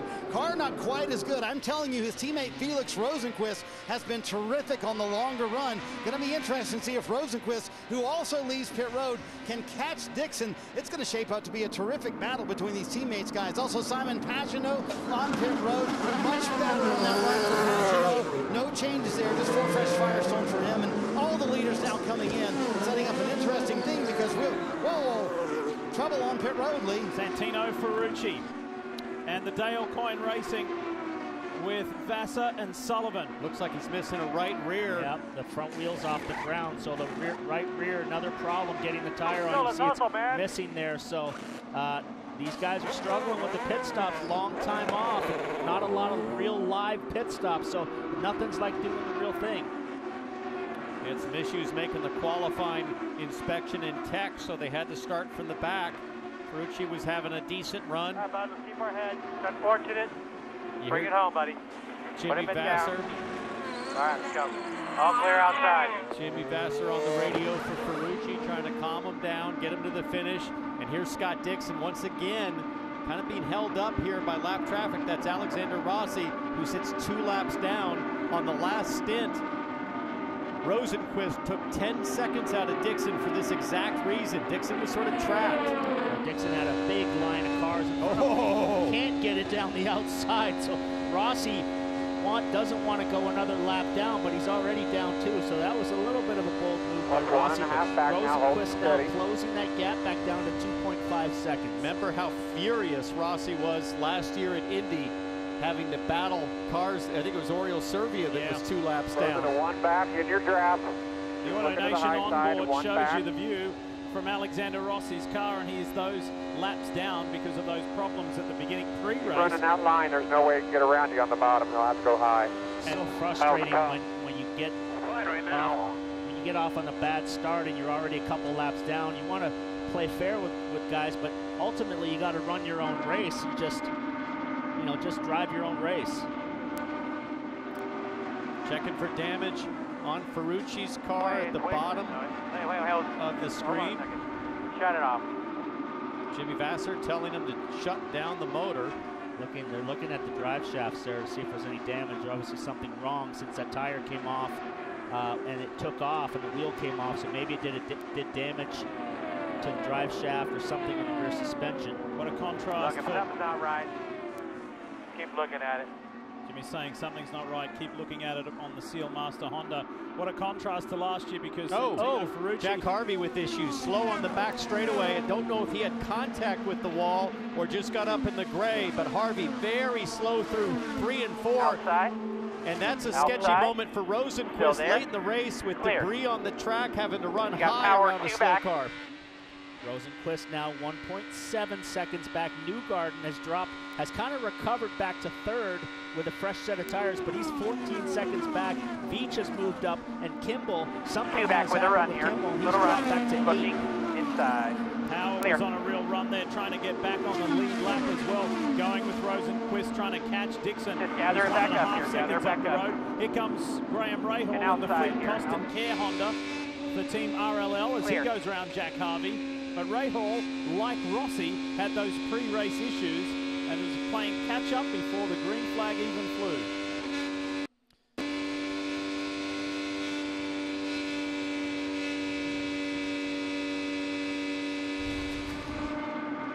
Let's see what happened here with Jack Harvey. Super high out of the groove, Yeah, but luckily he's in the marbles he now. slowed it down enough not to hit anything, which was smart driving, because once you get out there in no man's land where VK was, it's easy to just slide right up to the wall. So he just slowed it down and avoided hitting the wall. The problem with that is you hang on, you survive. Now you've got dust, dirt, rubber on your tires, and now you've got to go down to turn 3 and 4 at 200 miles an hour and just wait for the tires to get cleaned up, which can sometimes take a lap or two. Yeah. If at all, you can even pick up a vibration that just stays with the car until you can put fresh tires on. And you got a guy on your outside who's running P2. Dixon's got to be getting frustrated now with Rossi. Well, because here's Rosenquist. Look, third car in shot is his teammate. Dixon's been very patient, though, with the lap traffic. He's really measured what he's had to do. He knows he's got the fastest car, but he's just not willing to take any big risks, which is classic Scott Dixon. Some important numbers on the left of your screen. One more stop, right? Courtesy of the Firestone telemetry. One more stop, yes. And Felix Rosenquist just confirming, we've got one more stop, right? Team says yes, one more stop. You can see that whole line of cars in front of him, Townsend, so he's got all these guys to lap, and they're not making it easy. Yeah, and I wonder if Dixon thinks at all about the contact he had last year in the closing stages with Colton Herta down there in turn 3. That's very much where that crash happened last year for Scott Dixon, but he safely makes it around Alexander Rossi. Now here comes Rosenquist with a huge run. Rossi had to lift. Outside. Still outside, so not behind you. Really effective use of time and opportunity by Felix Rosenquist. It's a Chip Genesys Racing 1-2 on their 30th anniversary. 9 laps after the stop. What a start that'd be for Chip to the 2020 season. Closing in on 25 laps to go right now. These guys got some traffic up front. We saw, Townsend, how hard they raced at Mid-Ohio as teammates all the way down to the last lap. Will that happen tonight as we close in on the finish of this race? Well, they're the measure of the field right now. Nobody is in class with Genesys in terms of pace on the long runs. And so I'm sure both drivers know that instinctively. They can feel it. They can see it with respect to the competition. Just look at Dixon all over the back of Marco Andretti, trying to put him a lap down. Got to run, though. Felix got to run when Dixon had to stand on the brakes. It allowed Felix to close right up. And let's not lose sight of the fact that who has been in Rosenquist's corner ever since he entered IndyCar. Dario Franchitti, IndyCar legend. Welcome back, folks. Lee Diffie, Townsend Bell, Paul Tracy, Kelly Stavist and Marty Snyder. Racing to the end, 20 laps to go, but within those 20 laps in this Genesys 300, you will see one more round of stops. Kelly? And for Santino Ferrucci. His last pit stop should have been routine, but it was anything but. Santino, take us through exactly what happened on pit road. Yeah, you know, we were having a great race. Our Steelmaster Honda was on rails, and you know, we started last. We didn't get a chance to qualify. These guys worked effortlessly going into the race here, and you know, we had a great car. And we got a little antsy on that last stop. I pulled the shift a little too soon in the air, and then when they dropped the car down and Jimmy released me, something might have happened with the right rear. And you know, that's racing. That's what, you know, we haven't been out here in a long time. Hats off to my crew, to my team, to everybody in IndyCar for putting on this show. I'm excited to get back to it.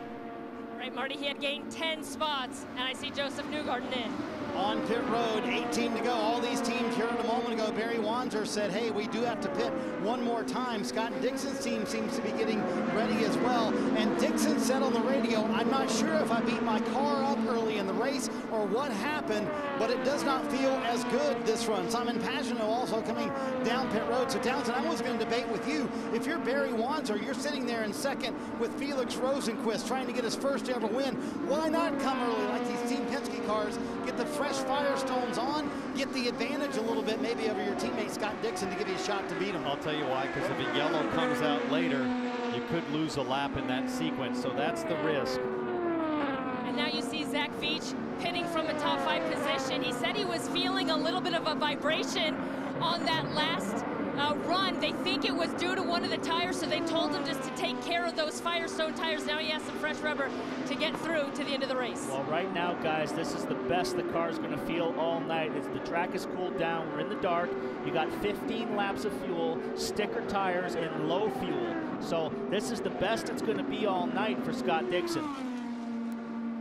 One more stop to go for Dixon. Here comes his teammate, Felix Rosenqvist. Will be the first of the Genesys squad to dive to pit road. Or was Dixon already going ahead of him? Look to the left. No, I think they separated him by a lap, so you'd have an open pit.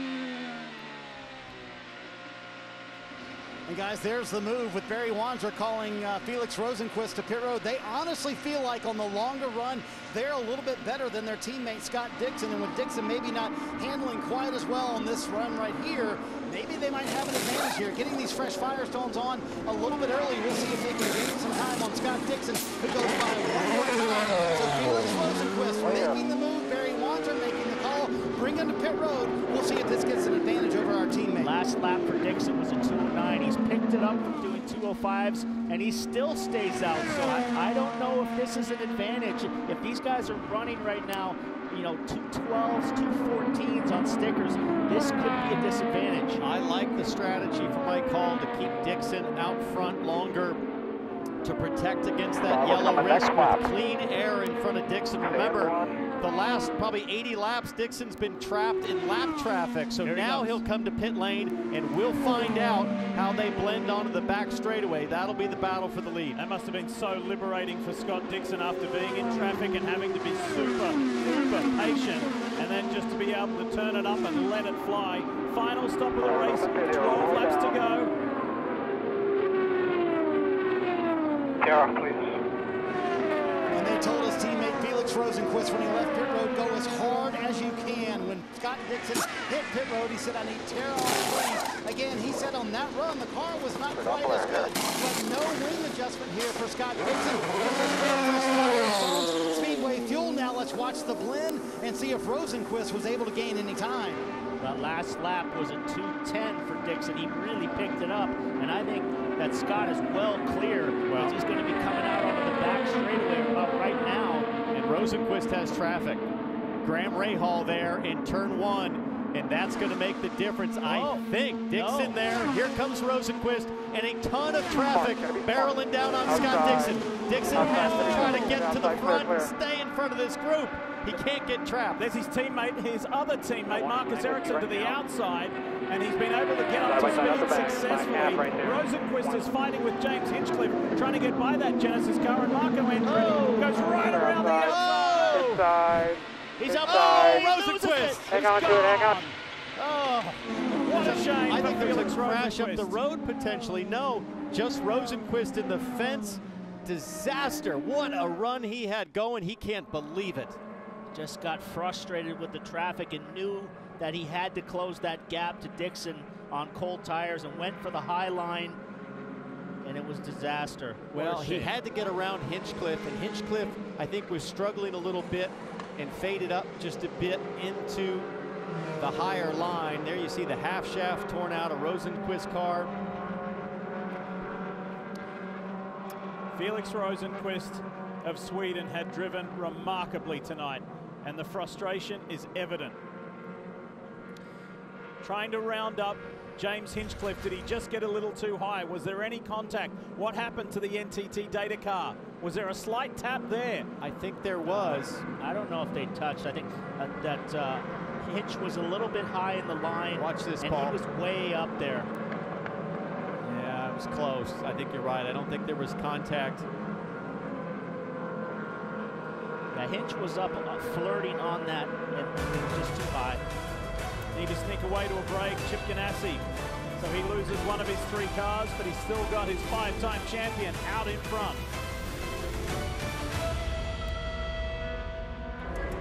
NBC's coverage of IndyCar is brought to you by PNC Bank, helping to make banking easier.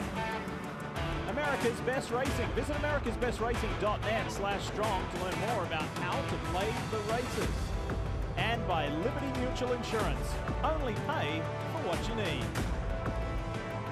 All right, are you ready? Take a deep breath, because we're ready to get going with this scramble, this race to the finish. And by the way, when we sign off at the top of the hour right here on NBC, we're not done with. If you want to make the switch over to NBCSN, we've got half an hour post-race coverage for you.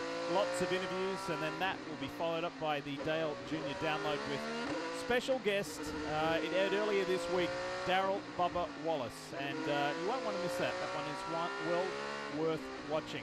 All right, this is what got us into this third portion. On board, Felix Rosenquist, James Hinchcliffe in the Genesys Honda up ahead. Watch and listen. Clear outside, inside, inside. Hang on to it, hang on. Marco Andretti has swept by both of them, and Rosenquist said, right, I'd like a little bit of that too, and tried to round James Hinchcliffe up, and unfortunately it did not work out for the second-year IndyCar racer. One of 3 Chip Ganassi drivers, one of 2 who had a shot for victory here in Texas. Well, Dixon now has got to hold off the 2 Penske's, Pagano and Newgarden. Newgarden has recovered from all the issues, the vibration downs, and Pagano's had the same issue, so they've kind of recovered as the track has cooled down. And Ed Carpenter up into 4th place. Well, let's see what happens. It doesn't look like there's time for the lap-down cars to go through pit lane. Let's get ready to go. Dixon's got a clear advantage, and when he gets to the line, there will be just 3 laps to go. 4.5 miles for Dixon to get his 4th victory here at Texas Motor Speedway. Let's see if he can do it. Huge advantage for Dixon to have lap cars stuck between himself and Simon Pagano. Pagano back there in the black and white car has to get around his teammate, Will Power. Power holds him off. Ed Carpenter is all over the back of Newgarden as well. That is going to be the fight for the podium spot, as Rossi, who's laps down, trying to make a move on Pagano, who's kind of got a safe spot right here. He's got a car in between himself and his teammate, but the battle right now is going to be Ed Carpenter. Scott Dixon has gone. He has got a comfort zone, a buffer zone. The scramble is for 2nd and 3rd between the Penske teammates. Beach gets by. Daly up to 6th. Final lap. 1 lap to go. How about this for a special piece of IndyCar history here in Texas? The driver known as Supertex, the legend AJ Foyt, won at least a single IndyCar race in 18 different seasons. Guess who's about to equal that? Right here, right now. Scott Dixon, as he comes to the checkered flag, wins in Texas to kick the season off. Caution flies at the same time as the checkers. Charlie Kimball in the wall, but Dixon starts the 2020 season on a high. 4th win here in Texas. Wow. Untouchable, Scott Dixon tonight. Everybody want some donuts? I'll take some. With authority. Not with this motor, Scott. Not with this motor. Start of the season, probably a brand new Honda in that PNC Bank car, and it's obviously a strong Honda, so they want to save that. It's got to go many more laps. It can have a rest. It can have a rest for a month until the Brickyard. Dixon with a commanding performance. And this checkered flag moment brought to you by Advance Auto Parts. And it is a celebratory moment because Dixon led 157 of the 200 laps. It wasn't all his own. He had to fight with his own teammate. He had to fight with the champion, Joseph Newgarden. But that really was, in the end, a very commanding performance from the Kiwi. I'll tell you what, the drive of the night is Hunter Ray, who came home in 8th. He started off the race 2 laps down with penalties and unlapped himself twice to finish up in 8th. So that's a fantastic drive for Ryan Hunter-Reay. Charlie Kimball cutting across the front there of James Hinchcliffe. He was on fresh tires too, going for it, trying to have a big finish, and it just didn't work out, and that's a shame because Kimball had an outstanding night. A couple of other young Americans with great nights. Connor Daly coming home 6th, 13 positions he moved since the start, along with rookie Oliver Askew. 11 positions up from the start. Chip Genesys works his way. He'll have mixed feelings. He'll have mixed feelings, won't he? Because Ericsson had some dramas, and then the crash from Rosenquist, but then it is sweetened by Scott Dixon's victory, and there is Chip catching up to the PNC Bank Honda. And now Dixon is within 5 victories of tying the legend Mario Andretti for 2nd all time. And that's his first victory with his son Kit in the world. Wife Emma gave birth to their first son. Now 3 kids in the Dixon household in Indianapolis. And that'll be one that Kit'll have to wait a few years to watch before he remembers that one, of what Dad did here in Texas. I tell you guys, he's like a robot. He's like a machine that just gets things done. Championships, wins, laps led, endurance races. The guy is incredible. What a career. It just doesn't look like it's going to stop. Well, I talked about at the start, there are literally hundreds of little instantaneous decisions that are critical decisions you have to make to win here at Texas, and Dixon made all the right calls all night long. A little quieter in victory lane than what we're used to, Paul. Yeah.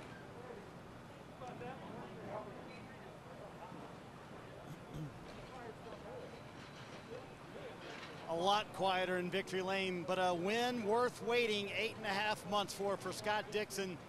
Mr. Texas. Paul, I believe you named him that last year, now with his 4th Texas win. And I got to ask a man on such a compact day with so many questions, Scott, coming in, limited practice, all that you guys had to go through. Did you expect a dominant performance like this tonight? I can't thank the team enough. Everybody at PNC, you know, such strange times right now, and I just can't thank the team. It was such a team effort. We had a couple of, you know, mistakes there at the start, you know, both on my point and you know, throughout the race, but we recovered. It was awesome. Honda, it was huge, man. The power out there. I don't know what was with this PNC Bank car. It was just so fast. Any situation we were in, we could just, you know, go for it. So huge thanks to everybody involved, and, you know, bummed that the fans aren't here. Wish everybody was here to celebrate. Were you thinking it was going to be a battle between you and Felix? Because you had said on that next to last run, my car's not as good right now, and he was quicker on the longer runs. Yeah, it was more traffic, I think. Like, we could check out. It was just kind of when we got to a few people that were going to be a little more challenging to pass, and you know, that definitely cropped up. Will was pretty tough. I knew he was going to be. He's trying to stay on the lead lap. A bunch of those guys were. Rossi, I think, was going 2 laps down, so I'm not sure what he was up to, but all in all, that's racing, man. And we had to make some big bold moves around the outside, especially into one here on Felix and also on Joseph, which was definitely a nice replay and a nice way to get back to the lead. Hey, Lee, what a way to come back for IndyCar. Scott Dixon in victory lane. And, hey, he's undefeated this year. Remember, he won the Rolex 24. Yeah. His only other race. That was way back in January. He's won 2 now. First victory with that aero screen as well, and he said bummed that there's no fans here. Well, there kind of is. These folks actually own the condos here at Texas Motor Speedway. That's why you see them there enjoying what was a memorable Genesys 300. Now, a quick reminder, That coverage will continue on NBCSN in just a moment. There you have the unofficial results. So it is Chip Ganassi Racing and two-team Penske Chevrolets, and Zach Veach with a career-equaling best, and Ed Carpenter with a really good top 5. Connor Daly, Colton Herter, Hunter Ray, as Paul said, with a great comeback, and the rookie Oliver Askew finishing inside the top 10, and then the veteran Tony Kanaan in his farewell drive at Texas Motor Speedway gets a top 10. Looking further back, Will Power tried to hang on to the lead lap, came up short there at the finish. Marco Andretti Rossi with a tough night. Jack Harvey trying to survive, made it to the finish. That's an accomplishment given that this was the first time he had ever seen Texas Motor Speedway, today only. Tough break for Felix Rosenquist, was in a position to win, but got high and ended up losing it. Welcome to our post-race coverage here on NBCSN. Hope you enjoyed the race that started in daylight, ended in the dark here at Texas Motor Speedway. And here is the signature shot. Scott Dixon has been photographed doing that 3 times previously. And as you mentioned, Townsend, just a little quieter tonight without the crowd, without the fans. Yeah, but the same Texas thrills these guys gave us all night long. And this was a tough race for really everyone except seemingly Scott Dixon and Felix Rosenquist. It just seemed like from the very get-go, as soon as Newgard and the other Penske drivers started to develop some handling issues, the Ganassi boys took over. Unfortunately for Rosenquist, he came up short there at the finish, but luckily Dixon finished what they started. So we've heard from the winner. Let's hear from the runner-up, Marty. That'd be Simon Pagenaud, and I don't know where to start with your night. So many vibrations. I mean, how did you manage the evening? We gotta work on how these social distancing interviews happen, right? So there's the boom mic. How did you manage all those vibrations all evening long? Yeah, it was you know, a tough situation, but we knew coming in, you know, obviously the situation is very difficult for the IndyCar series, you know, putting together the race and making sure that we could put on the show to entertain people. That's really what we do. This is what this business is about. And I was very proud to carry the DXC Technology colors here. You know, they're from Texas, so it was just an intense night. We had balance change, you know, some stints we went really loose. One stint we went understeer. It was difficult to understand, so I had to be very cognizant of that with the adjustment in a race car. But at the end, we managed to, you know, take some front wing out, and it came back to us. So, so it was a lot of fun. I enjoyed it. Battling your teammate Joseph Newgarden there, he had vibration issues as well. So behind the wheel, what can a driver do when you're dealing with something like that, Simon? Well, it's the same for everybody. So you got to do the best you can with what you have, and this is what today was about. And actually, I enjoyed it. You know, I think, you know, bring your stuff. One day racing, let's just go do it. I thought it was fun. I thought it was action-packed for sure. I wish we had the fans here. That's what we're missing really much. Yeah, one-day shows, Kelly. Simon Pagenaud's in if you want to do those moving forward. Well, I'm guessing this guy is in too. It's Zach Veach, and he had a fantastic race, coming away with your career best finish on an oval. It matches your career best period, 4th place for you, Zach. Take me through those closing laps, that final restart, because you were in 5th, but able to make your way up and gain a spot. Yeah, the last restart was a bit crazy. You know, Connor, he had a really good start, so he got me coming out of 4. But, you know, I'm just wanting to keep my head clean this entire night. You know, a big credit to my spotter, Cole Carter, because he reminded me to be patient about 100 times this race, because, you know, the last 2 we've been so fast, but we found ways to kind of step on ourselves. So tonight we just executed, which was great. My Gamebridge car felt great all night, and I just had the pace to stay in that top 5, top 6 all night. And honestly, that's a lot easier than trying to come from 16th, so I'm going to try my hardest to make this a habit. Well, we talked about some of your frustrations and disappointments from last year. When you finished this race, I heard you singing over the radio in the cockpit. What does this do for you moving forward to kick off the season like this? You know, it's just, it gets back to what we know we can do. You know, we've always had the faith in ourselves and the belief. It's just, last year, I think we were just trying too hard, and a number of things just didn't go our way. So this year, we just went into it with the mindset of just having fun and enjoying the process of going out there and making a quick race car. And once I stopped trying inside the car, we started picking up speed. So I'm just so thankful we were finally able to kind of put it together. So Simon Pagenaud just said he was all in favor of these one-day shows because he, of course, came away runner-up. How you feeling after this 4th place finish? Yeah, I mean, I'm not against them. You know, I just want to do more ovals. The racing is so much fun, and we just had a great time tonight. But, you know, if this is the way of the future, I know this is how Formula E does a lot of their events. We're not against it for the driver's side, but I think it's a little tough on the crew guys. Sure, sure. All right, a great start to the 2020 season for the 25-year-old from Ohio, Lee. Good stuff, Kelly. And after the year that Zach endured last year, good for him to get that one tonight. But what a dominant performance from the Iceman. Dixon victorious in Texas.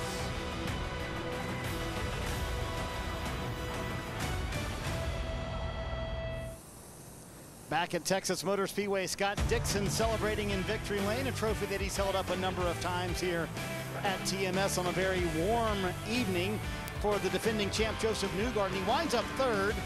I lost count of the amount of times you said the word vibration about lap 100, but you told me a moment ago when we're this bad and we finish 3rd, it's like a win. I feel like we won the race with how bad we were. My team fought. You know, if there's anything, we have an incredible fighting spirit. You know, we do everything we can to finish the race as best as possible, but we were just struggling. I mean, I was really struggling with vibrations on the tires. You know, we didn't, for whatever reason, our setup philosophy kind of fell apart on us. It wasn't favoring the race condition, and I just struggled. I was really struggling, so congrats to Scott. They were amazing. The Chip Ganassi cars were amazing tonight. They definitely deserved a win, but I'm really happy we were able to, you know, fight for a podium and keep up there. I feel bad for Expel. You know, we got the pole. They were pumped to try and win this race. I said, hey, we gotta, you know, do the best that we can to try and win. But, you know, we had a good result. It's great to have them on the car for their first time out. We'll have another race with them, try and get another victory at some point.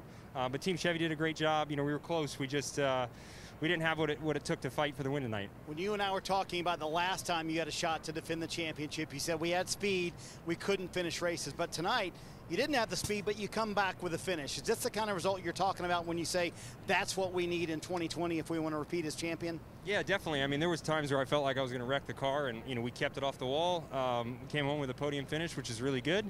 And that's what you have to do all year long. You know, if I can win the race, I'm going to go for the win. But tonight was not that night. So we tried to, you know, pick up the pieces and finish as strong as possible. And that's what this team's capable of. They execute every stop for me. I got the best of the best on my car. You know, Tim's always calling a great race. And that's just, you know, why we're able to finish up front on a tough night. So we got to regroup. You know, I'm not pleased with 3rd. I want to go win a race. And I know all these guys do behind me. So we'll figure out what wasn't right tonight. We'll fix it, and we'll come back for a win. And Kelly, there was a key moment where they short pitted. They gained a lot of time, and that's really how Joseph Newgarden was able to finish on the podium tonight. Kelly? Well, it seemed like Ed Carpenter kind of crept his way up, just slowly making gains throughout this race. And at one point there, Ed, for that final restart, we thought you might be fighting for a podium spot. Ultimately, you finished 5th. But what happened on those closing laps? I mean, I was being pretty aggressive. I had a good shot at getting Joseph on the restart out of 2. And I got way loose as I was going under him out of 2, kind of lost my run. And then he was struggling so much in 1 and 2, I was trying to pressure him, just got too close, and that opened the door for Zach. But, you know, I'd rather go for a podium than 4th or 5th. Doesn't really matter to me. It's the same difference. It would have been nice to be on the podium. But the ECR team did a great job all night. Pit stops were awesome. It was obviously a track position race. You know, I think we had a car that if we could have ever gotten to the front, I think we could have really challenged. We were kind of at the back of a line all night, just slowly picking people off and getting people in the pits. But it was a tough night, long race, but it's great to be back. Good to be back racing. You know, Firestone did a good job in tough circumstances. Know they can bring a better tire than that. They know they can bring a better tire than that. But when you can't make tires because of COVID, this is what we get. So hopefully the fans enjoyed it. We'll have better stuff yet to come. We know it was a bit of a trying day for you and for the team as a whole. Of course, your rookie teammate had his incidents in both practice and the race, and you had a moment in practice as well. But what does it say about this team to come out here and put together a result? Yeah, like it was tough. I mean, everything I kind of asked Renus to do, he didn't really do. I wanted him to just be patient, be careful. Last thing I told him before the race was don't go high, stay out of the marbles. So we've got a little work to do there on the sponginess of him, but he can drive the car. I mean, he was coming forward with virtually no practice and never running an oval IndyCar race, so he's going to get there. It's just going to be challenging here at times, you know, but we still love him. All right, well, the good or bad of it, Lee, is they've got a month now until the next one when they hit the road course at Indy. Yeah, they'll head home to Indianapolis and do quite a bit of debriefing. Well done, Ed Carpenter. He's had amazing last 3 runs, something like a 6th, a 2nd, and a 5th, something like that. He's done very well his last 3 races. Doesn't matter what the year, what the decade. There's Blair Julian, Scott Dixon's chief mechanic, and the other boys celebrating at a socially responsible distance. Of course, the evolution of the Iceman. Look at the baby face on the left in 2003, all the way through to his most recent championship 2 years ago, 2018. Maybe not the evolution of Scott Dixon, the evolution of the hairdo. Check it out. And he's begun his quest for a 6th championship in the perfect way, Marty. Quite often, not criticised, but questioned for not necessarily starting championships in the strongest manner. He has tonight. Certainly has with a win here at Texas Motor Speedway. His teammate Felix Rosenqvist, though, thought he might challenge for the win tonight. Felix, we saw your in-car camera after the incident just pounding the steering wheel. More mad at yourself, or were you upset with the way James Hinchcliffe raced you as a car that was a lap down? I mean, I can't blame others for whatever situation they have. Obviously we came out on new tires. I don't know, James was probably really old tires there. I mean, it's my judgment. I went for the outside. Probably shouldn't have done it. It's one of those things. It's when you sit there and you're going like 40 miles per hour slower than you want to go behind another car. It's kind of tempting to just move up one lane, but it was so slippery, and yeah, I just feel very sorry for my guys. NTD data car was, it was just unbelievable tonight. It was really my breakthrough on ovals, I think, and yeah, I had a really good shot there and threw it away. So yeah, really disappointed. At that time, with a sense of urgency, did you think you could catch Scott for the win? Yeah, because we pitted earlier and we had clear tracks, so I think we did like 1:2:15, 1:2:14 in a row there. So we had a really good 2 out laps there.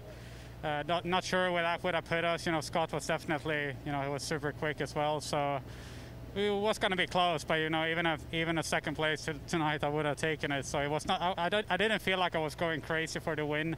I just kind of wanted to roll in on a good finish with good points, and just one silly thing screwed everything up. So yeah, tough. An impressive race for Felix Rosenqvist, but not the result he wanted, Lee. No, Marty, and that moment has been determined as the Children's Miracle Network moment of the race, because it was pretty defining for Felix Rosenqvist. It was a win or not. It was on the line, and it just slipped away from him right there.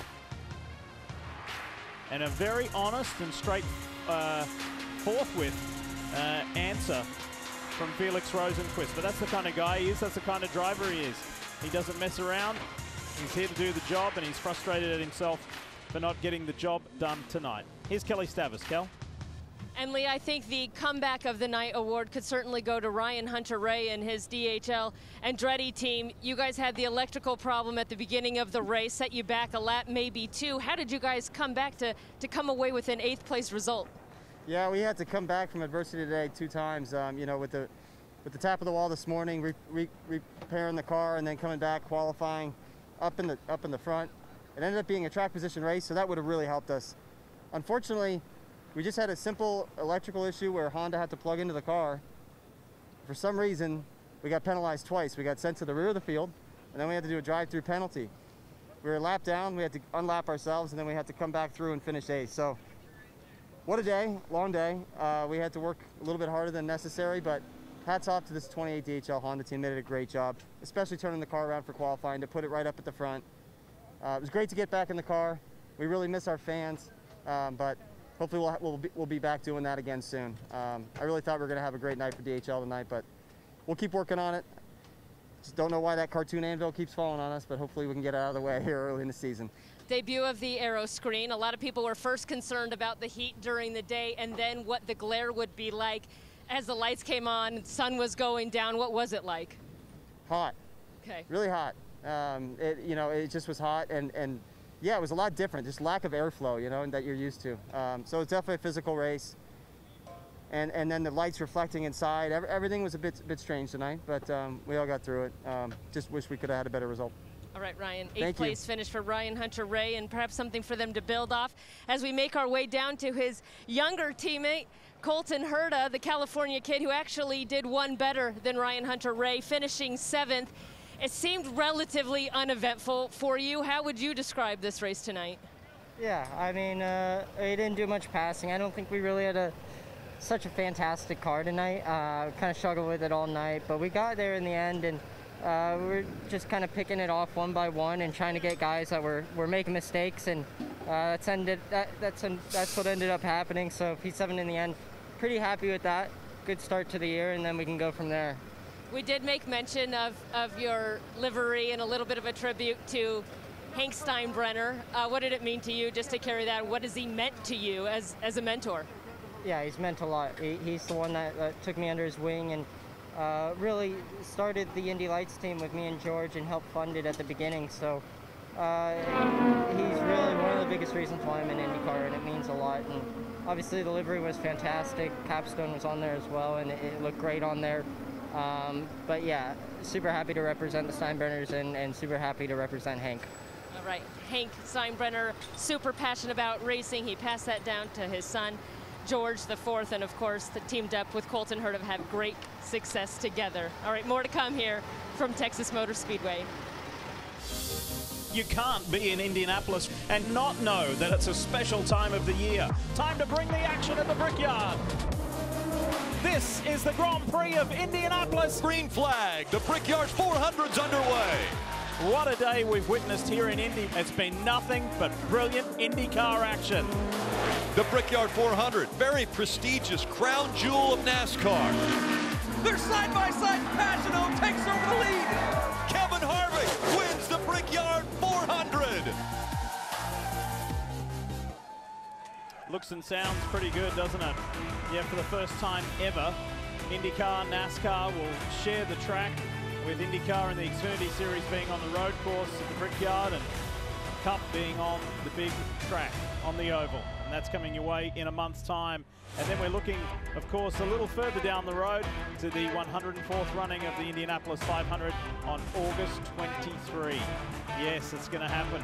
And the new owner of the series and the Brickyard, Mr. Roger Penske, who was in our booth here with us just before we went on the air a few hours ago, and has said that he would really like fans. He'd like the place full on August 23. Of course, it is now known that there won't be any fans on the 4th of July weekend. We're still under that very, very understandable umbrella of safety because of the COVID-19 pandemic. So we are up and running for the 2020 NTT IndyCar season. T-Bell, PT, what are your thoughts? I think we had a little bit of everything. There's a lot to talk about over the next month before we go racing again. Well, we talked about it at the start here at Texas, that it was going to take some big, bold moves to take the win tonight. We saw that with Scott Dixon.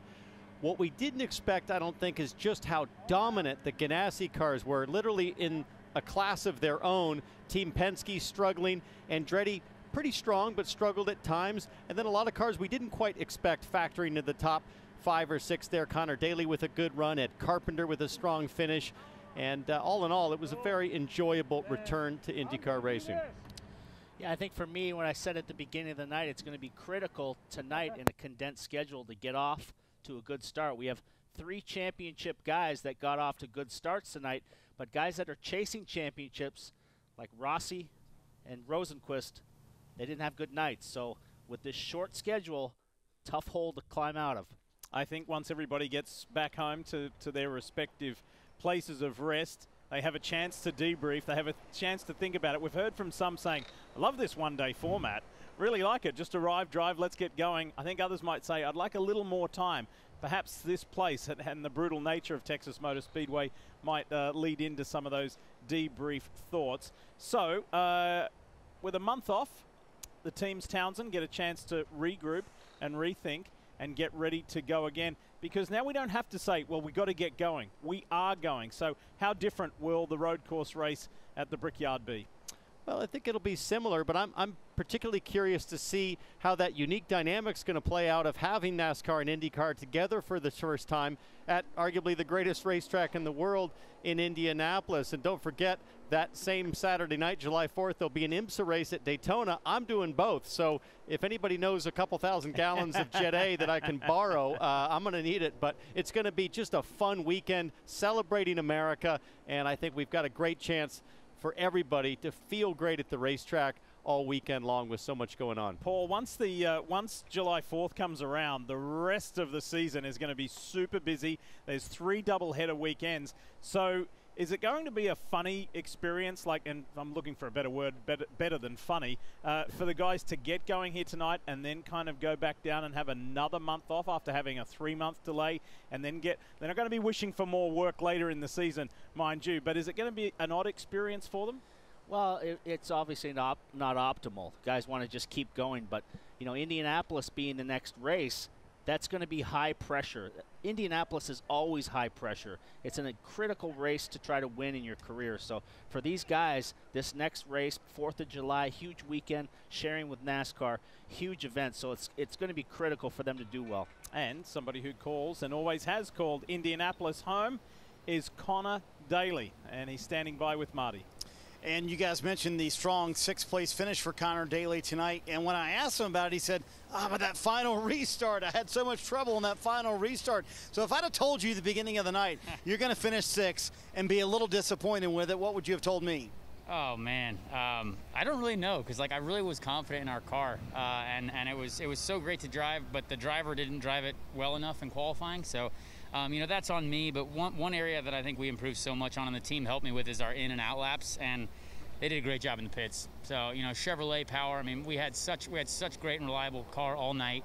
And I'm just so thankful to be here. It's so great to start a season like this. I don't think I've ever started a season this well, and I'm here for the whole thing. So hopefully this is a great way to start it. And what kind of statement is it for you personally? Because you'll move over to Ed Carpenter Racing at the Indy GP coming up in July and July 4th. So what kind of statement is for you to start with a 6th-place finish with Carlin? Oh, it's awesome. I mean, honestly, from where we you know, the last oval race we did, we finished 6th, right? And we probably could have, you know, I got up to 5th on the restart, but then it was looser than a herd of turtles going around 1 and 2, and I was driving it like a rally car, like old Pastrana would. But it's such an awesome way to start for Gallagher, for this team. I mean, we're only a 1-car team this weekend, and that's tough. And you know, Trevor's doing his best to you know, to make sure that we can, you know, be 2 cars obviously for the rest of the year. And I can't wait to be a part of this team as we continue to grow, because the car was such a step higher than where we were last year, and it's just all down to development and just working. And every weekend we want to keep improving. So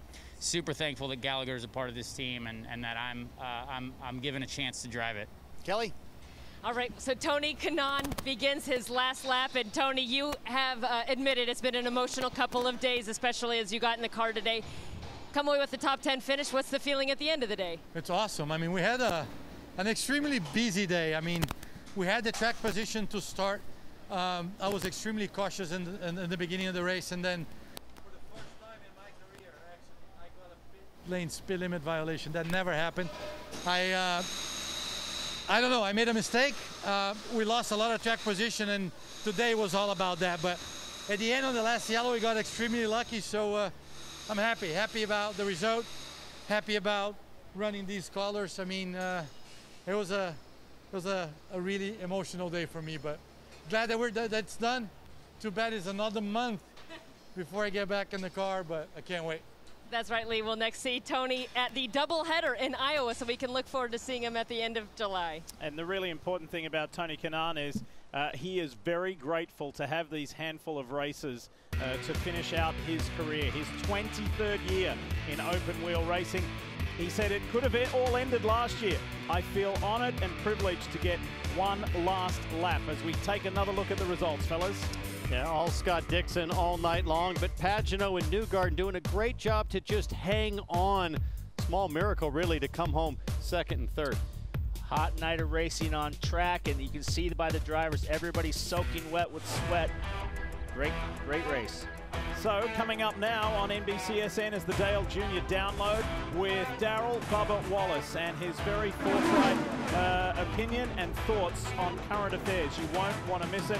We'll see you next in a month's time, July 4th weekend from the Indianapolis Motor Speedway, where Roger Penske and his group have done an amazing job. A little bit of a facelift, a big facelift around the Brickyard. We'll see you there, 4th of July weekend.